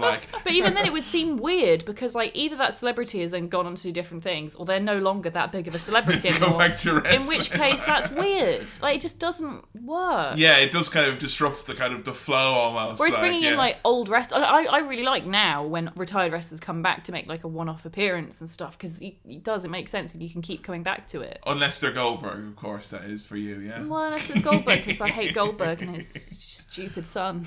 WrestleMania 13 is a really interesting one to look at. Again, it featured a match that we looked at in depth before, which was Bret and Stone Cold Steve Austin from How to Steve Austin. We're looking at the rise of the rattlesnake. But that match was really important because you can see, those last few WrestleManias, how kind of cartoony and shitty and lame it was. Whereas here, you had blood, it was gritty. They had a phrase that they used, one of the talking heads talked about how it was everything that an old fan would want, because it was old school wrestling story being told about, you know, the hot, brash newcomer and the old veteran who doesn't want him to take his spot. And it was everything that new bloodthirsty fans wanted, because you had chair shots and hardcore brawling and blood everywhere. Steve Austin covered in blood, that's just a great image, isn't it? It's iconic. It is, really is. One of those like iconic moments in wrestling, of which there are quite a few. Yeah, and Austin, they're talking here, really, the story with Austin was that Hogan helped them, you know, arrive, you know, build WrestleMania. But Austin certainly took it out of the gutter and made it something that was kind of culturally relevant again. And this is kind of the start of the Attitude Era at this point, isn't it? This is like one of the first WrestleManias of that time. I mean, depending on who you ask, if you asked me, because we started our podcast on it, WrestleMania 14 is the start of the Attitude Era, but there was definitely a lot of it coming from years previous. WrestleMania 14 had Austin winning his championship, and again, more celebrity involvement. It was Mike Tyson. And Mike Tyson is probably one of the most important celebrities they've ever brought in for WrestleMania of all time. How so? In January of 1998, which would have been 2 months before this WrestleMania, they were actually considering to cancel Raw's War. Like, Monday Night Raw was going to get cancelled because the ratings were shitty. No one was watching it as much, and the advertisers weren't paying as much money, so they were going to cancel it. So Vince McMahon literally put his hands into his extra deep, long pockets and pulled out all the coins from behind the sofa. Remortgaged his house. He paid a fucking crazy amount of money for Mike Tyson, apparently. How much? I don't know the exact figure, but all I know is that Mike Tyson was going backwards and forwards between WWF and WCW. And WCW had unlimited money from Turner, who was their kind of parent company. They outbid WWF for everything, and Vince still got Mike Tyson. Jesus. It's kind of crazy, considering that he wasn't a boxer at that point in time.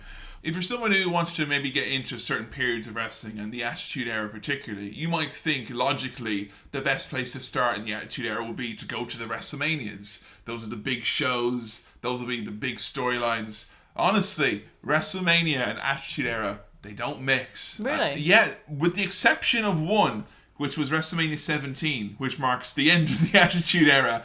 Every other one, WrestleMania 14, 15, WrestleMania 2000, like, as a WrestleMania, they are a bit weird. They're not really awesome at all. Particularly WrestleMania 15. And other than getting, you know, Rock and Austin at some of these ones, and of course then bringing in like things like the ladder matches and stuff, you don't really have a lot to hang your hat on. Just going through the numbers of WrestleMania then. Mm-hmm. So WrestleMania 2000 is WrestleMania 20. No, WrestleMania 2000 is WrestleMania 16. That's so confusing. This is fucking Star Wars Episode 4, which is the first one all over again. So it does go 1, 2, 3, 4, 5, 6, 7, 8, 9, 10, 11, 12, 13, 14, 15, 2000, 17, 18, 19, 20, 21, 22, 23, 24, 25, 26, 27, 28, 29, 30. No number. 30, WrestleMania, WrestleMania 33. Yeah. WrestleMania 34. We're assuming. And also, logical. I kind of hope I'm going to start using emoji. Yes. You know, instead. Yeah. WrestleMania shrugging man. Yeah. I think. Wait, WrestleMania eggplant. WrestleMania whale. The whale would make the best WrestleMania title, I think. WrestleMania wacky octopus. Like, that's just the kind of one I want to see. WrestleMania taco. Edge talks a little bit about with those ladder matches and stuff. He said that they set the bar too high. And no more so as evidence than I think WrestleMania 17, where we had the tables, ladders, and chairs match that just is so ridiculous. I will say, if you've never watched a full WrestleMania start to finish, and you want to watch one and get a sense of why is this show important, like what types of things do we see happen at WrestleMania, it's got to be WrestleMania 17. Yeah? Oh, yeah. Not WrestleMania 33. No, honestly. My fave. WrestleMania 17 is my favourite WrestleMania of all time. So what happened there? A lot of big storylines came to an end. A lot of new storylines started. It was very much one of the only times in wrestling history where there was kind of like a, oh, now that's over. Now on to the next, what's the future going to be like? Because WCW and ECW both went out of business in the weeks and months just prior to WrestleMania 17. So, you know, WrestleMania 2000, you had 3 major national companies. At WrestleMania 17, you've got one, and that one has bought one of the other ones. So it was a real, like, what the fuck's going to happen in wrestling now type of thing. You had big, awesome matches like Rock and Austin, TLC, Undertaker and Triple H. It has a great flow in that you have you know, the faster, shorter matches at the start. You've got the big brawls towards the end. They have a gimmick battle royal in it, which is one of my favorite things they've ever done in wrestling, which is all the weird and wacky ass gimmicks from the 80s and 90s, all the crazy shit like wrestling hockey players and bin men and all this stupid shit all in this ring as like kind of a funny, great, look how weird and wacky wrestling is. So it has this perfect ebb and flow. As a wrestling show, it's got like, it's one of the easiest ones to watch. Because you've got like your crash bang wallop, and you've also got some really, like there's moments in that I come close to welling. I know, I do. I well up. I well up every time I see Vince McMahon's wife kick him in the nuts. I get, oh! So WrestleMania 17, we may even do a standalone episode on at some point. Wow. Just to be like, I think this is the perfect wrestling show, and I'll nudge it forward there, and then we'll take it apart. Like, What if I hate it? Then I don't know. What if I see Linda kicking Vince and I laugh? I mean, I would expect you to laugh. It's a joyous moment. Oh, you know? okay. I've always described WrestleMania 17 as pretty much being like, have you ever seen Star Wars Episode 1? Yeah. Yeah, the good one, the really great Star Wars Episode 1, The Phantom Menace. You know, at the end of that, where the guy Boss Nass, the big frog man, they're having a big parade, and he picks up this like orb of light, just goes, and everyone goes, yeah! That's what WrestleMania 17 feels like. Okay. It's just a pure, joyous, like, Vince McMahon, I've bought all of wrestling! Yay! It's great, like. So I would, highest recommendation for that. There was a post-Attitude Era slump.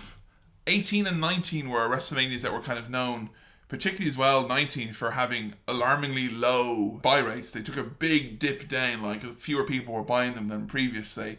And it was after WrestleMania 22 where Vince McMahon made the decree that WrestleManias were only going to take place in outdoor stadiums as opposed to arenas. WrestleMania 21, 22 took place in small arenas. I've always wondered, you've only seen WrestleManias in big stadiums. The only ones I've seen since watching wrestling like, as live, yeah. So, I mean, what do you think here? Because they had a big chat with some of the performers and some of the fans and stuff about, like, what the pros and cons are of having your show in a stadium as opposed to an arena. Arena all the way, assuming that arena is the one that's inside. Yes, I know it's confusing. Like a stadium and arena sounds like interchangeable words. Fucking same like thing. Dad and father, but know. They've got very... Film and movie, no, No. it's one or the other. So, yeah, arenas, I think, are my favourite. And the reason for that is the same as a reason of a lot of wrestlers gave when asked which they preferred, which is the sound. So when you're in an arena, because it's enclosed, the sound is obviously, the acoustics are much louder because they stay inside, sound rises and it... Yeah, the sound bounces off the ceiling and comes back down into the arena. So everything sounds louder, which I think is a good thing because it makes the crowd sound like more into it. And when you're at home, you rely a bit on that. Yeah, I think loud crowd is something I always need to have in like at wrestling, And another reason I prefer the arenas is because you haven't got the issue of when you start at like 7 o'clock in the afternoon or whatever, being bright outside. See, some people like that. I think I was trying to add about that. He likes the sun setting and stuff like that. As wrestlers coming out and the sun is setting, it's like you're getting to the more serious matches. The sun is going down and stuff. I mean, yeah, to an extent, some matches, I kind of get that. But for the whole show because some of them have been like, I remember a couple of years back where Bray Wyatt had his he came out in the middle of the day. That's bad planning. You've got to think about your wrestlers, who they are, what their entrances kind of rely on. Anything with fireworks or lights needs to be done in the dark. Yeah, that's true. just the way of things. Like Naomi's entrance, if it had been done in the middle of the fucking day, would be shit. Yeah, it's true, yeah. I mean, I think there's arguments to be made for both. I certainly think one of the most...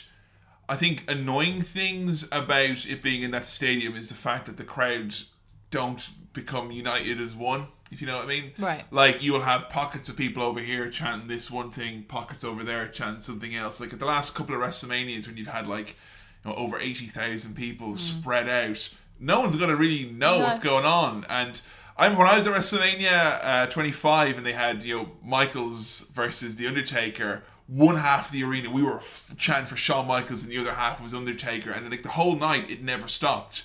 At one point, pockets over there would be Jewel chanting, over here Jewel chanting, but you didn't actually get to hear that because it was in this giant ass room. I'm sure some people really like that fact. Like people who find chants really annoying would probably prefer that. Yeah, it'd probably be hard to get Tyler Bate chant going, No, that would never work in infuriating the American fans. So another thing I've wondered about indoor versus outdoor stadiums versus arenas is the view, because I know a lot of fans this year couldn't see anything because they were, one, so far away, and two, smack behind a big pillar. It's funny, that's happened like at so many WrestleManias. Does that happen in the indoor ones as much, would you say? No, because the indoor ones don't have the problem of having to deal with rigging in the lights above the actual wrestling ring. Right. So if you're in an indoor building, you can use the rigging on the top of the ceiling to put down... I mean, WWE have always got this ridiculous, like, massive constructs with all these lights and all this stuff, and the screens and all that. You can't just hang it from thin air. So what they do instead is they'll put up, like, kind of 4 pillars and then, like, dangle the things from inside of that. But the problem is those 4 pillars have to be so big to support it that you end up with people with obscured view. Yeah. What's annoying about that is that anytime you buy tickets to 99% of shows, if you go to the theatre to take in a show, you'll be told if you've got an obscured view or not. And if you're someone who's spending a couple of grand to go on your yearly holiday and go to WrestleMania and you're sat in front of a giant pole the whole time, I do think they owe it to you to at least tell you either beforehand or make it so the people who are in those seats have got a kick-ass screen right there and it's made up to them in some way, shape or form. Because that's the other thing. If you're in front of a pole, that probably means you're diagonal to the ring, which means you're not going to get to see a screen either. Because you're going to have the turnbuckle in the way as well. So, I mean, it could be worse. There's people at WrestleMania 24 who were complaining about, obscured view, but that same year there was a massive mishap with, like, fireworks catching fire to part of the banners and, like, falling down on people and stuff. God. Yeah, this year as well, Taker's pyro set fire to the stage as well. Like, there's been a few instances of, like, pyro mishaps and stuff. Jesus. No one's been seriously hurt, but, yeah, I think... particularly this year's WrestleMania, which they spent $5 million on that set. Wow. It's the most they've ever spent. There is kind of now this idea that it's like, I think that they care more about an awesome looking set than the 20 or 40 fans who aren't going to see. They can send them a free t-shirt or whatever and they'll probably... because they've gotten away with it in the past. People kick up a fuss, WWE give them something nice, they go, oh, that's okay, I got tickets to a Raw or free t-shirt or whatever. No one's really taken them to task on it yet, so they're going to keep doing it, I think. That's a real shame. As long as they want to have sets that resemble Moron Mountain from Space Jam, people are going to get obscured views. There was something that they said here on this point, which came from Chris Jericho. Everyone deserves to be on the show. And he talked about the battle royales and the tag matches, and he, cited Money in the Bank as a, something which was positive because they got a lot of people on the show. Do you think everyone should get on the show? Not everyone. But I agree that, like, it's a chance to see as many of your favourites as you possibly can. I think there's a limit, though. Yeah. You don't have to have everyone. I mean, were there people who were wrestling at this year's WrestleMania, for instance, who would have said, fuck that, and taken them off? Yeah, but I mean, whoever I say I'd want to take off, I'm sure there are loads of people who would be like, no, they're my favourite wrestler. I'm really glad they were there. So, it is again, yeah, and it's one of those things I think that doing that multiple nights, that becomes less of an issue. Yeah. Because this year, it really shocked me that you couldn't find something for, like, Braun Strowman, for instance, who, all throughout early 2017 and late 2016 was being put over this big, massive superstar. And then we get to the big show of the year, and you can't find anything for him to do other than be part of the big battle royale with everyone else. Yeah. That kind of feels like a bit weird to me, that almost those battle royales are like an excuse. Like, it's kind of, we don't have to book anything because you can just end up in the battle royale. And that's a shame, but I also would rather that than have loads of unnecessary... because you could argue that, like, but then if you give Braun Strowman a big show, you need to give so-and-so a big match, true. And then suddenly the 7-hour WrestleMania, which seemed to have quite good pacing, is really dragging on. It's actually something that they struggled with a lot in recent years and in the past, is the timing of shows.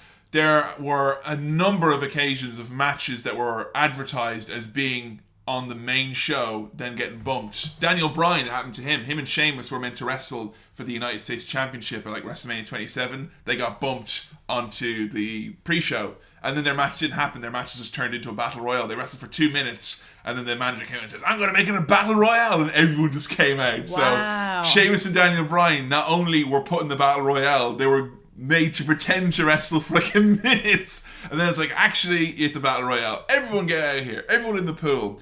One year, the Bella Twins were meant to have a match. It was like the Bella Twins, Cody Rhodes and Damien Sandow against 2 guys and 2 girls. And they were literally stood by the entranceway. We're going to get out there.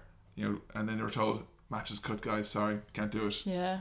And that's on the night of WrestleMania. You're about to go out. And it was like their first WrestleMania match. Imagine telling like all your family and friends, like, oh, watch WrestleMania tonight, you might see me. Yeah, seriously, that's the best episode of Total Divas ever, where the Bella Twins are literally like, alright, we're so psyched for WrestleMania. No, you're not. Wait, that was actually on Total Divas? Divas? Some people accused actually it was like that, it was all just an angle for Total Divas. It didn't actually happen, but if so, the Bellas are very good at acting like they're more pissed off at anything than they ever have been in their entire lives. Something I talked about is about John Cena is now in that Hulk Hogan, Steve Austin, Shawn Michaels type spot in that he's got the big match at WrestleMania. Would you agree with that? Do you think John Cena is like the big, broad shoulders that the whole company is on the back of? Big Match John. Match John. I mean, although because for me, he's not actually been the main event for many of the WrestleManias I've watched. Yeah, it's funny, since you started watching, it's John Cena's become like, let's help the younger guy and beat him. I don't expect him to have a big main event match or anything like that, but like just him to be there is, I think, quite a comforting part of the WrestleMania experience. Like, and I think he's a big part of WWE.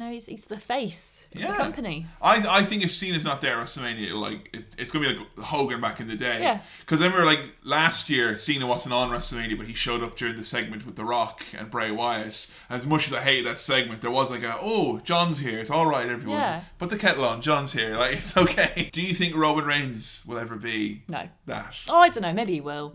I'm sure if I was watching wrestling back in 2002 whatever, and you'd asked me if John Cena would be the big main event guy, I would have said no, but out of anyone, it's more like to be AJ Styles. Yeah, because he's going to put on such an awesome match, you know. I mean, he, for me, is like main event guy. But he's not got the face of the company in the way that John Cena just is so naturally good at that. Yeah, that's true. I mean, another person as well, and I think this is what's quite interesting, is that oftentimes you'll be watching WrestleMania and it's like, this is a big WrestleMania moment. This is something that's going to be in video packages for years. I'll never forget watching WrestleMania 30 with Billy and Adam, and we saw The Undertaker's streak come to an end, and literally all three of us just stood up at once, emotionless faces, what has happened? Something that is part of wrestling forever has stopped. This is a huge moment. Undertaker's streak, he was undefeated at WrestleMania since he debuted, so he had 21 undefeated matches, finally lost them to Brock Lesnar. Now this year he wrestled Roman Reigns in what is likely Undertaker's last match. Did you feel at the time when you were watching that was oh my god, I'm part of a big historic wrestling moment? Not while the match the match itself didn't feel like it was a big WrestleMania moment. Not compared to John Cena proposing to Nikki Bella. That's a big WrestleMania moment. That's one you're going to be seeing for years to come. Imagine how bad The Undertaker must feel knowing that his retirement is always going to come second in that WrestleMania to John Cena proposing to Nikki Bella. I mean, it's true though. For you? Do you think for all fans? I think for most fans. Really? When you think about how much people hate Roman Reigns winning that. Fans are just so bitter about it, they're going to just erase it from their minds. I think what's so interesting about it though is that when I watched that Undertaker Roman Reigns, Undertaker loses, you end with the shot of the hat and the gloves, and it's this iconic shot.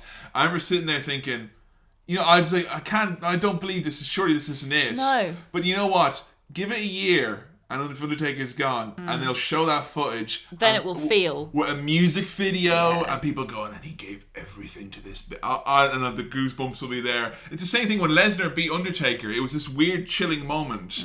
We all were just this just doesn't feel right. Yeah, but that at least made sense because it was Brock Lesnar. Yeah. And he's such a monster. And he had Paul Heyman the whole way being cause he can make any angle seem epic. A big moment, I think if Paul Heyman had been there for this Undertaker retirement, it would have felt quite epic. Yeah, I think it's just more to the point that like with Hogan and Andre. Yeah, it can be made. If WWE want to make something to be a moment, they can do it. And they can easily do it because no one's going to call them to task on it. And you know what? Next year they'll be talking like Roman Reigns and The Undertaker fucking falling around the ring post hip surgery was the most epic shit ever. And I'll probably be there going, yeah, the big dog.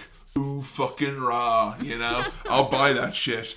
WrestleMania in recent years has been interesting how they've done it. It has, up until, this year we talked a little bit about Goldberg, but in a lot of the recent years it was all about bringing someone back. A couple of years it was let's bring back The Rock, and they got a huge jump in their buy rates. The Rock returning to wrestle was like their highest rated WrestleMania of all time in terms of pay-per-view buys. Then they brought back Batista one year, and then like Brock Lesnar comes back, and you said you like seeing these part-timers come back, and this year it felt like, the plan wasn't originally for Goldberg to be there, but he ended up being there at WrestleMania. Do you want to see more of these kind of part-timers coming back? It's been very interesting to me doing this podcast. I like it from that respect because it's not like they're coming in, I don't know who they are and I never will. They come in and it means we get to talk about them. I get to learn more about a bit of wrestling I didn't know about previously. So even though obviously I've made so many comments about how much I hate Goldberg, it was kind of cool to see him come back and see how he has changed. I mean, we're going to be doing How to Goldberg really soon. I think it will be interesting kind of comparing him now to back then. And like things like the Hardys coming back this year. Yeah, that gets true. That was a big kind of nostalgia. I know nothing about the Hardys, really. I mean, I've seen the Delete thing, the one that everyone likes. That one video. But like, I don't know anything about them outside of that. But it was still really cool to see them come in and get this big spot and all the old fans being like, holy shit, it's them. Ah. Can you, as a new fan, live vicariously through a nostalgic old fan then, you think? With certain wrestlers, yes. Like the Hardys, who are still so beloved in wrestling fans' minds, definitely. I think still things like the NWO, if they came back, that would be weird. Because I guess you're probably only going to be excited if it's someone who's actually going to be able to wrestle, I'm guessing. Yeah, like if they actually wrestle, if it's someone who is, cool. They're not. The only thing they're wrestling is personal demons. Yeah. So, WrestleMania. They claim that someday they might do it on the moon, but it's very interesting to see the evolution, even from when I went to WrestleMania a couple of years ago to what it is now. It is this behemoth. The wrestling world is right there wherever WrestleMania is. WWE have managed to make this event that brings every other promotion under the sun, big and small alike, are drawn like moth to flame wherever WrestleMania is for that week. I personally think the future is going to be a multi-day event. I think that's where it's going to go. Yeah, it'll be like a big holiday extravaganza. Particularly if WWE are going to be doing things like buying up promotions in the UK or having stakes in the UK and Mexico and Japan and stuff like that.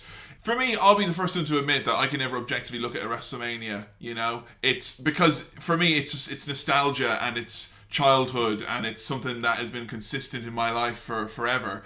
Every time I'm staying up to watch WrestleMania. I mean, this year, we were staying up to watch WrestleMania as Joe was recovering from really severe wisdom teeth extraction. Surgery, I should say. And I mean, like, in total pain and agony, no sleep for a few days. And I still, when that WrestleMania package started, I was, 12 years old again, sneaking down to watch it in the TV room. I get that kind of nostalgic buzz. So for me, WrestleMania, all you have to have is a deep voiced man going, WrestleMania. And I'm like, oh, yes.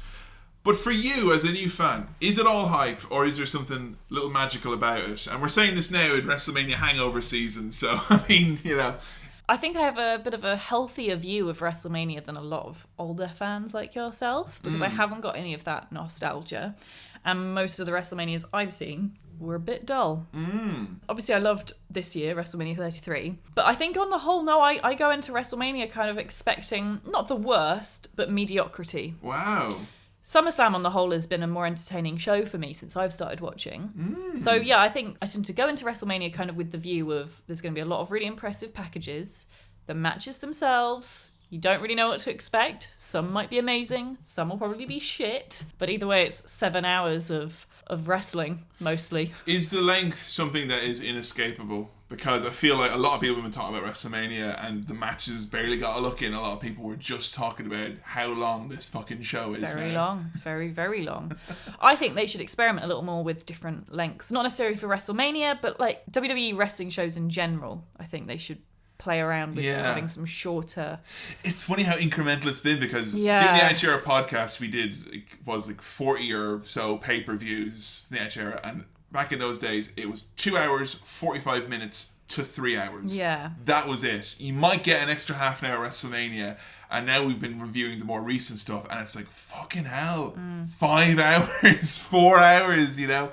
And it's funny, like, how I think a lot of us have just been like, we're gonna watch it anyway, aren't we? Yeah. You're not gonna start watching WrestleMania with 2 hours to go at the end. You're gonna start watching it from the fucking start. Part of me wonders if they're just going to keep it going, and just down the line, WrestleMania will be a full 2-day event, wrestling all the time, and you just tune in for the matches that you care about. And you don't bother with the others. Like the cricket. Like the cricket, yeah. There's no reason why asleep. that's not necessarily going to be there's so much wrestling now. You were saying, with them signing all these other companies, what's to stop them being like, right, it's going to be 3 days. You're going to start off with the UK Championships, and that's going to be 7 hours or whatever, 3 hours, and then you've got a couple of hours break, and then you've got another massive show, and you've got another break, and you've got all Progress, and you could just do it, and then you just watch the shows you care about, or you watch the matches you care about, and miss everything else. Hey, we've just come up with the tagline for WrestleMania 40. A fuckload of wrestling. A clusterfuck of wrestling. Jesus Christ, that's a lot of wrestling. We're gonna need a bigger wrestling. I mean, they can't just keep 7 hours is a weird length. It is. It's too long. It's too long. They either need to like make it longer and have a break, or cut it down. I know. I'm still. I think within 5 years it's going to be a 2-day event. That's my hot pick. I think you're right. And listening to you there now in the future going, oh, Kevin was wrong. Well, come find me in the past and we'll fight about it. Yeah, but guess what? In the past, I'm younger and stronger, so think about that, okay? Don't be looking at my Instagram thinking, I can take him. You're talking about 5 years younger, okay? 5 years younger, I'm doing DDP yoga. I'm nimble, motherfucker. I'll get you. Let's have a look at some of our tweets and our Facebook posts, but before then, I think we have a bit of a caption contest to get into. Hello there, it's Kevin and Joe there. Hello.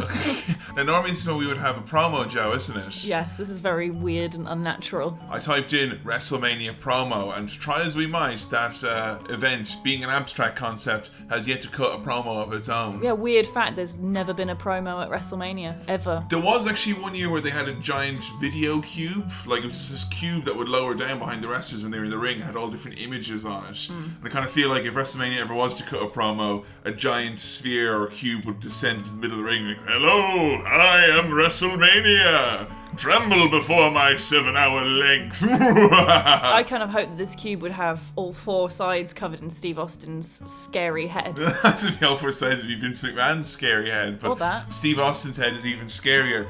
So WrestleMania taglines is something we're going to talk a little bit about, because every WrestleMania needs to have a tagline, Joe. So every WrestleMania needs to have kind of WrestleMania. It's the... And this year, of course, it was the Ultimate Thrill Ride. And we knew it was the Ultimate Thrill Ride because every wrestler had to incorporate that into their promo. It's like, let me tell you, when I get my hands on you at the Ultimate Thrill Ride, it's gonna be the most barbaric, disgusting thing. When I finish and I'm through with you at the Ultimate Thrill Ride, you will never be the same after the Ultimate Thrill Ride. Don't forget you have to point at the big WrestleMania sign each time you say that. Yeah, if you say the Ultimate Thrill Ride and you don't point at the sign, that's an immediate fine. You get fined, fired, and thrown in a pit of fire. In that order, exactly. So there's been some amazing wrestling taglines over the years for WrestleMania. There have been amazing WrestleMania taglines. I mean, the best one obviously has got to be the original tagline for the original WrestleMania was the greatest wrestling event of all time. Okay. That kind of sells the goods, and I think that's what's important about these taglines, that they should sell the goods. Some of the good ones they had were the Ultimate Challenge, when Hulk Hogan faced the Ultimate Warrior, or the Mega Powers Explode. That was when the Mega Powers... Exploded? They exploded, yeah. Wait, no, you can't just move. I see you moving on. It was a mess. Explain this. Well, there were these two men, okay, and they were powerful. Some would all argue that their powers were mega. This is back in the late 80s, Joe, when mega was an adjective and not just kind of a non-word, like a word with no calories, like celery or something. This is when mega meant something. So these were two megally powerful dudes, and then they exploded. But did they? Well, no, they had a disagreement. They fell out over a woman. That's very misleading. But, I mean, you see, when you've got gentlemen who are this powerful and they disagree, they don't just like, it could be like the Mega Powers are miffed off. Yeah. The Mega Powers. Have a bit of a tiff. The Mega Powers long weekend has been ruined. It's explode! And that's how we do it, like. Other ones where we're getting into slightly more peculiar territory. Dare to Dream. Greatness versus Redemption. Where it all begins again. Now, those are some of maybe the good ones, okay? I mean, Ultimate Thrill Ride, what did you think of that one this year? Were you, I mean, as a tagline, fine. As a way to tie it into some slightly clumsy marketing, not a fan. And also as well, I think it was doubly bad when we realised that, because like SummerSlam, like 2 years ago, had also an Ultimate Thrill Ride vibe. They were all on roller coasters and such. Yeah. So they've already used that, haven't they? It just doesn't seem that linked to wrestling. Not really, no. Like, wrestling is not like a roller coaster. Unless the wrestling is going to happen on a roller coaster.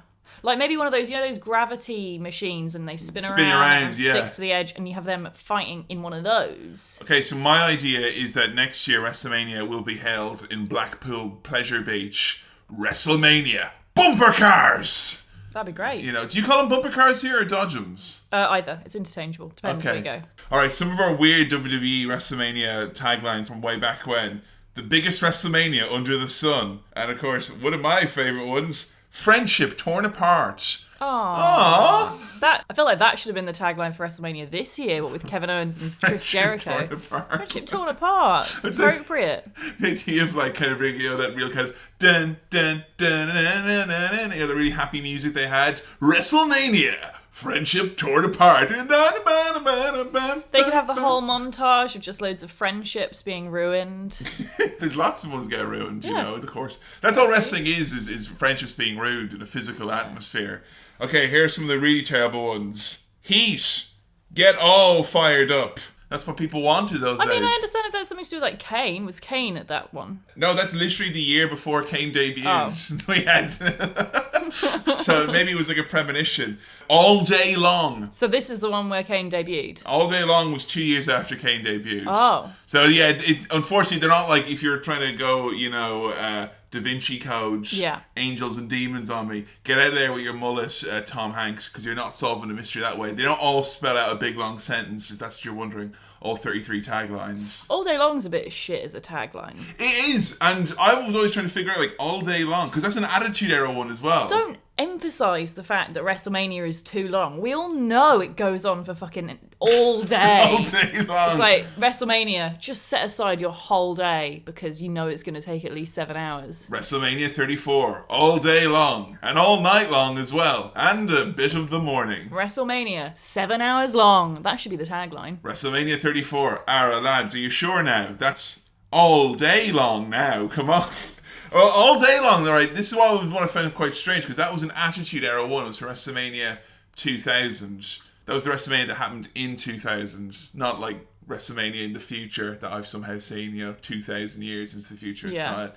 But the reason it was called All Day Long, as opposed to All Night Long, which is that's like a sexy phrase, like all night long. Yeah, all night long, I get. That sounds kind of cool. All Day Long was because before WrestleMania was on, they had a marathon showed all of WrestleMania on telly.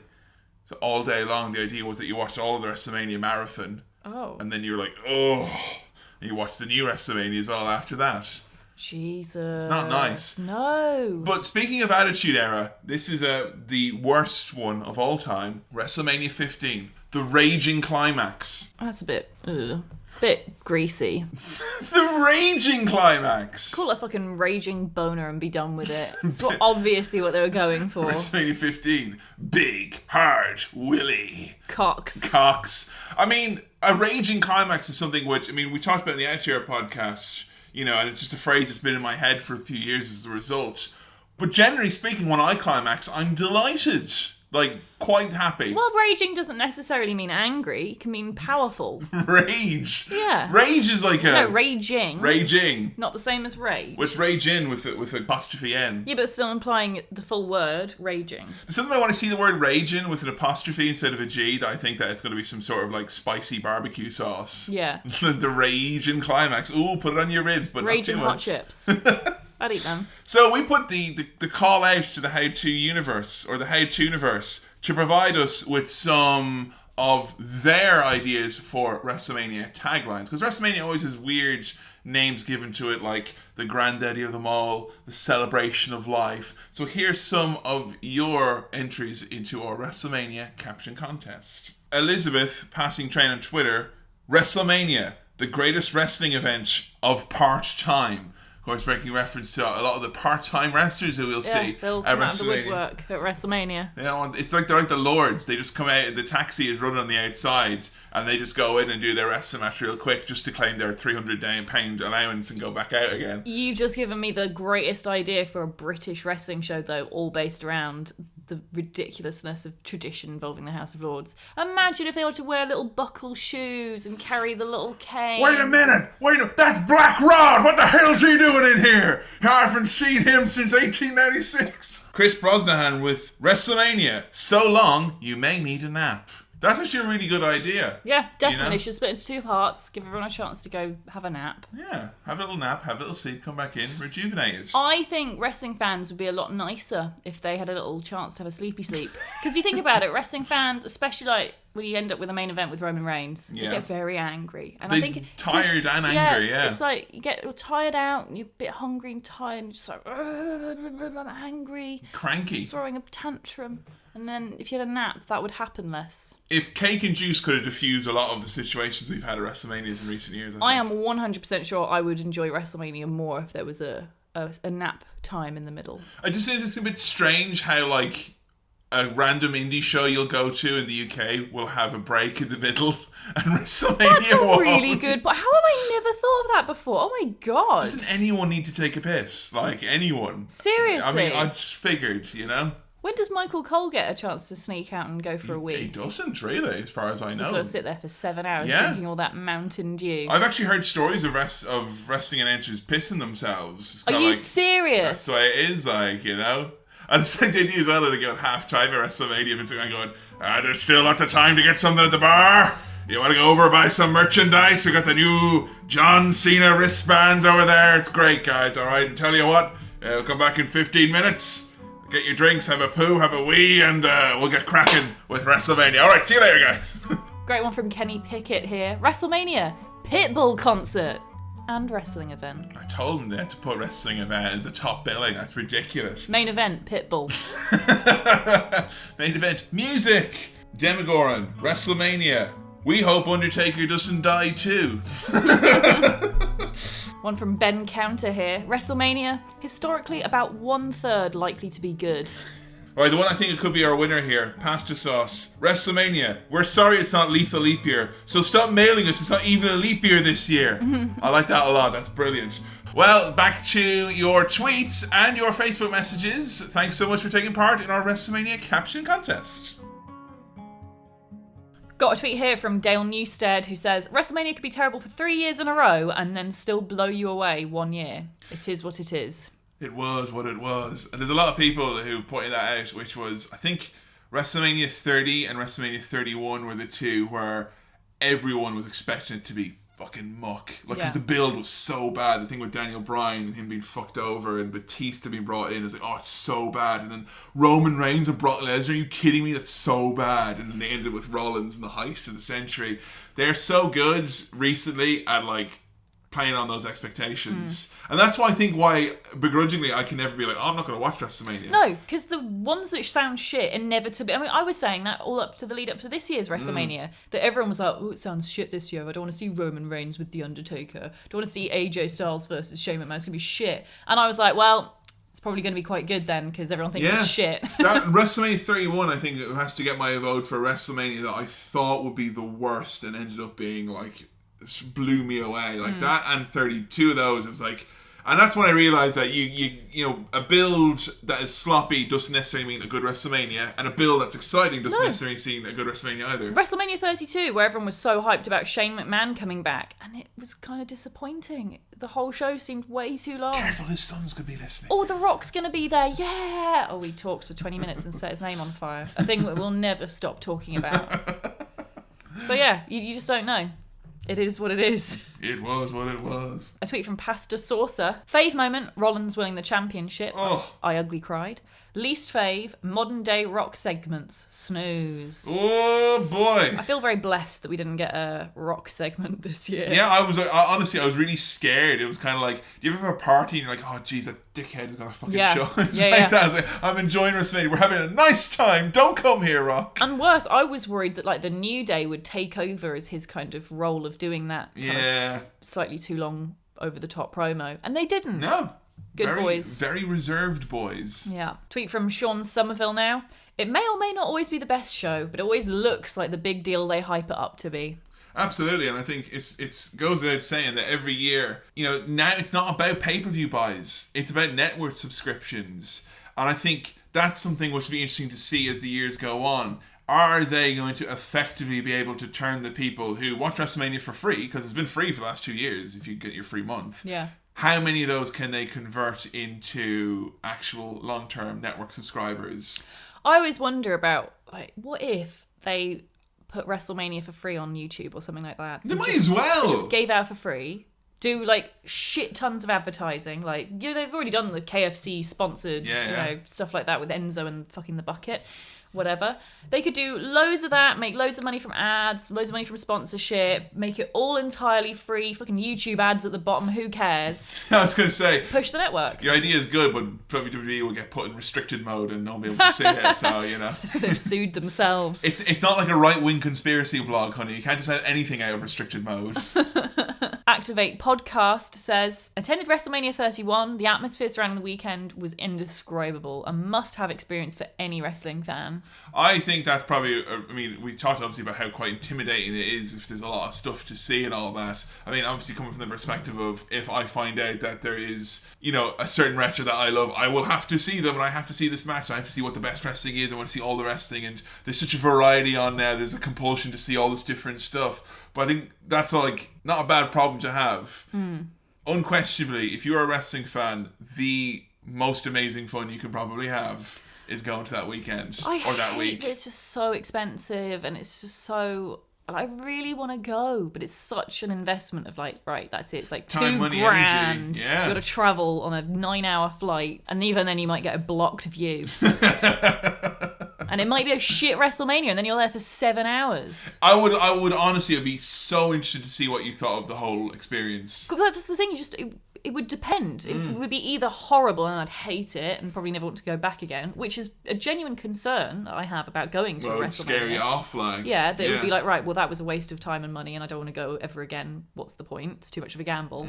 Or it might be the best. Well, see, because the WrestleMania I went to was like, it was a shit WrestleMania. Other than that one match, which was incredible, it was a pretty shit, no-nothing WrestleMania.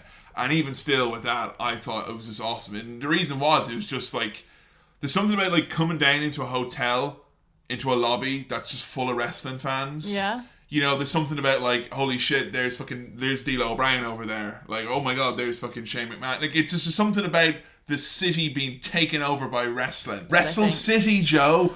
Come live in Wrestle City with me. It's awesome. So I just get intimidated even going to like Fight Club Pro. Like, oh, there's a wrestler I like and You heard that first, folks. There's a wrestler that she likes, and Bobs and Bovril.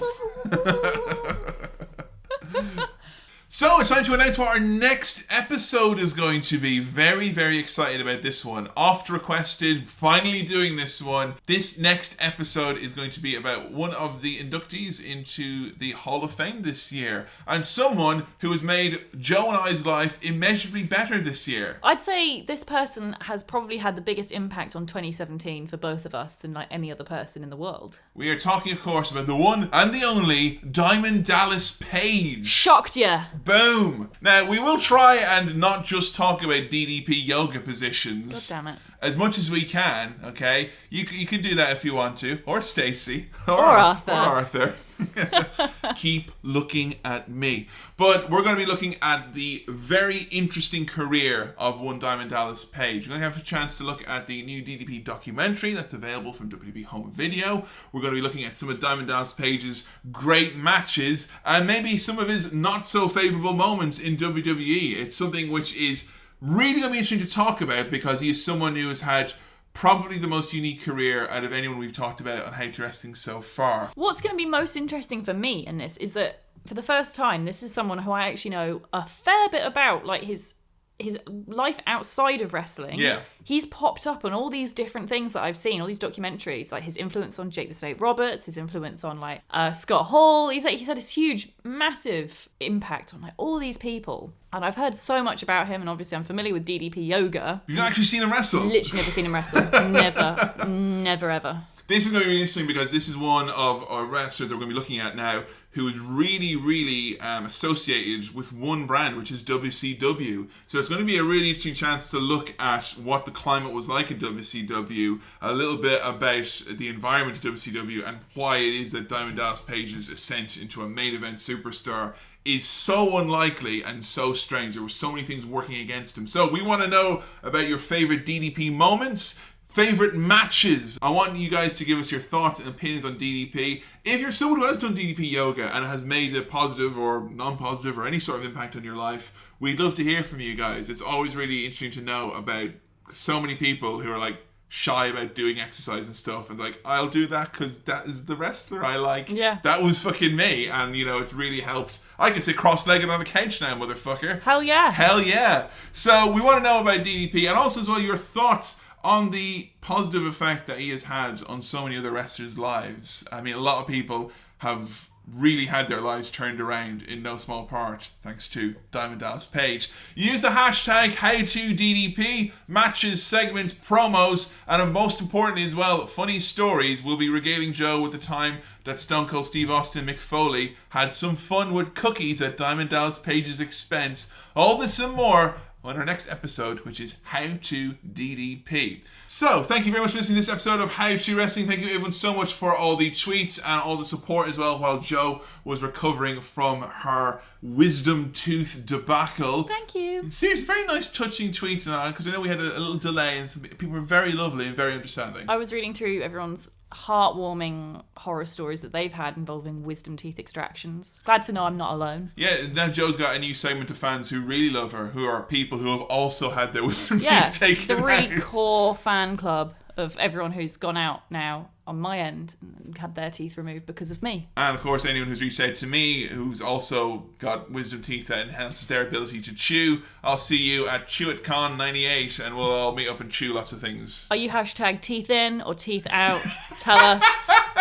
Send in those tweets, those hashtags. Sorry, Joe, I can't hear you. I'm eating these delicious Reason chocolate chews. Oh, grrr. Damn those teeth in crew. But if you're listening on iTunes, SoundCloud, or on Stitcher Radio, make sure you subscribe. Go back and check out all our other episodes. Leave a rating or review as well on iTunes. That is so helpful. Let us know your thoughts on the episode and how you're getting on with How to Wrestling. Don't forget, you can, as always, find us on Facebook. That's facebook.com/HowToWrestling, and on Twitter, which is @HowToWrestling. Please feel free always to send us a message or a comment just telling us whatever you like. We always love to hear from you. And as well, if you're on Instagram and you like weird pictures and videos and what other random stuff pops into our heads, you can follow us Instagram.com/HowToWrestling. If you want to help support the show, the best way to do is becoming our backer on Patreon. Patreon.com/HowToWrestling. There is a variety of rewards to suit a backer of any means and needs. For $1, you get access to our show notes. For $5, you get access to our back catalogue of bonus pay-per-view episodes. Joe, there's over 25 episodes! Really? Yes, over 25 episodes. Not just pay-per-views, random one-offs as well, like our Snacks review, our UK Championship retrospective, and our Southpaw Regional Wrestling retrospective, all available for a $5 backing. You get access to all of them as soon as you become a backer. Wow. For $10, you get to join us for our monthly live streams. And if you want to request an episode of How to Wrestling, you can by becoming a $50 backer. We've also added a new tier on Patreon as well. If you're interested in having a spot or a plug for your project, your podcast, or your wrestling thing at the start of this show and to reach out to the How To universe, get in touch at patreon.com/HowToWrestling or howtowrestling@gmail.com and let us know what you're after and we can have a good old chat about it. And we've got a really exciting thing to announce. We mentioned it earlier in the episode, but we're just so gosh damn proud. We're just so gosh darn proud of it. It's something I've been wanting since we first started this podcast nearly 2 years ago now. Wow.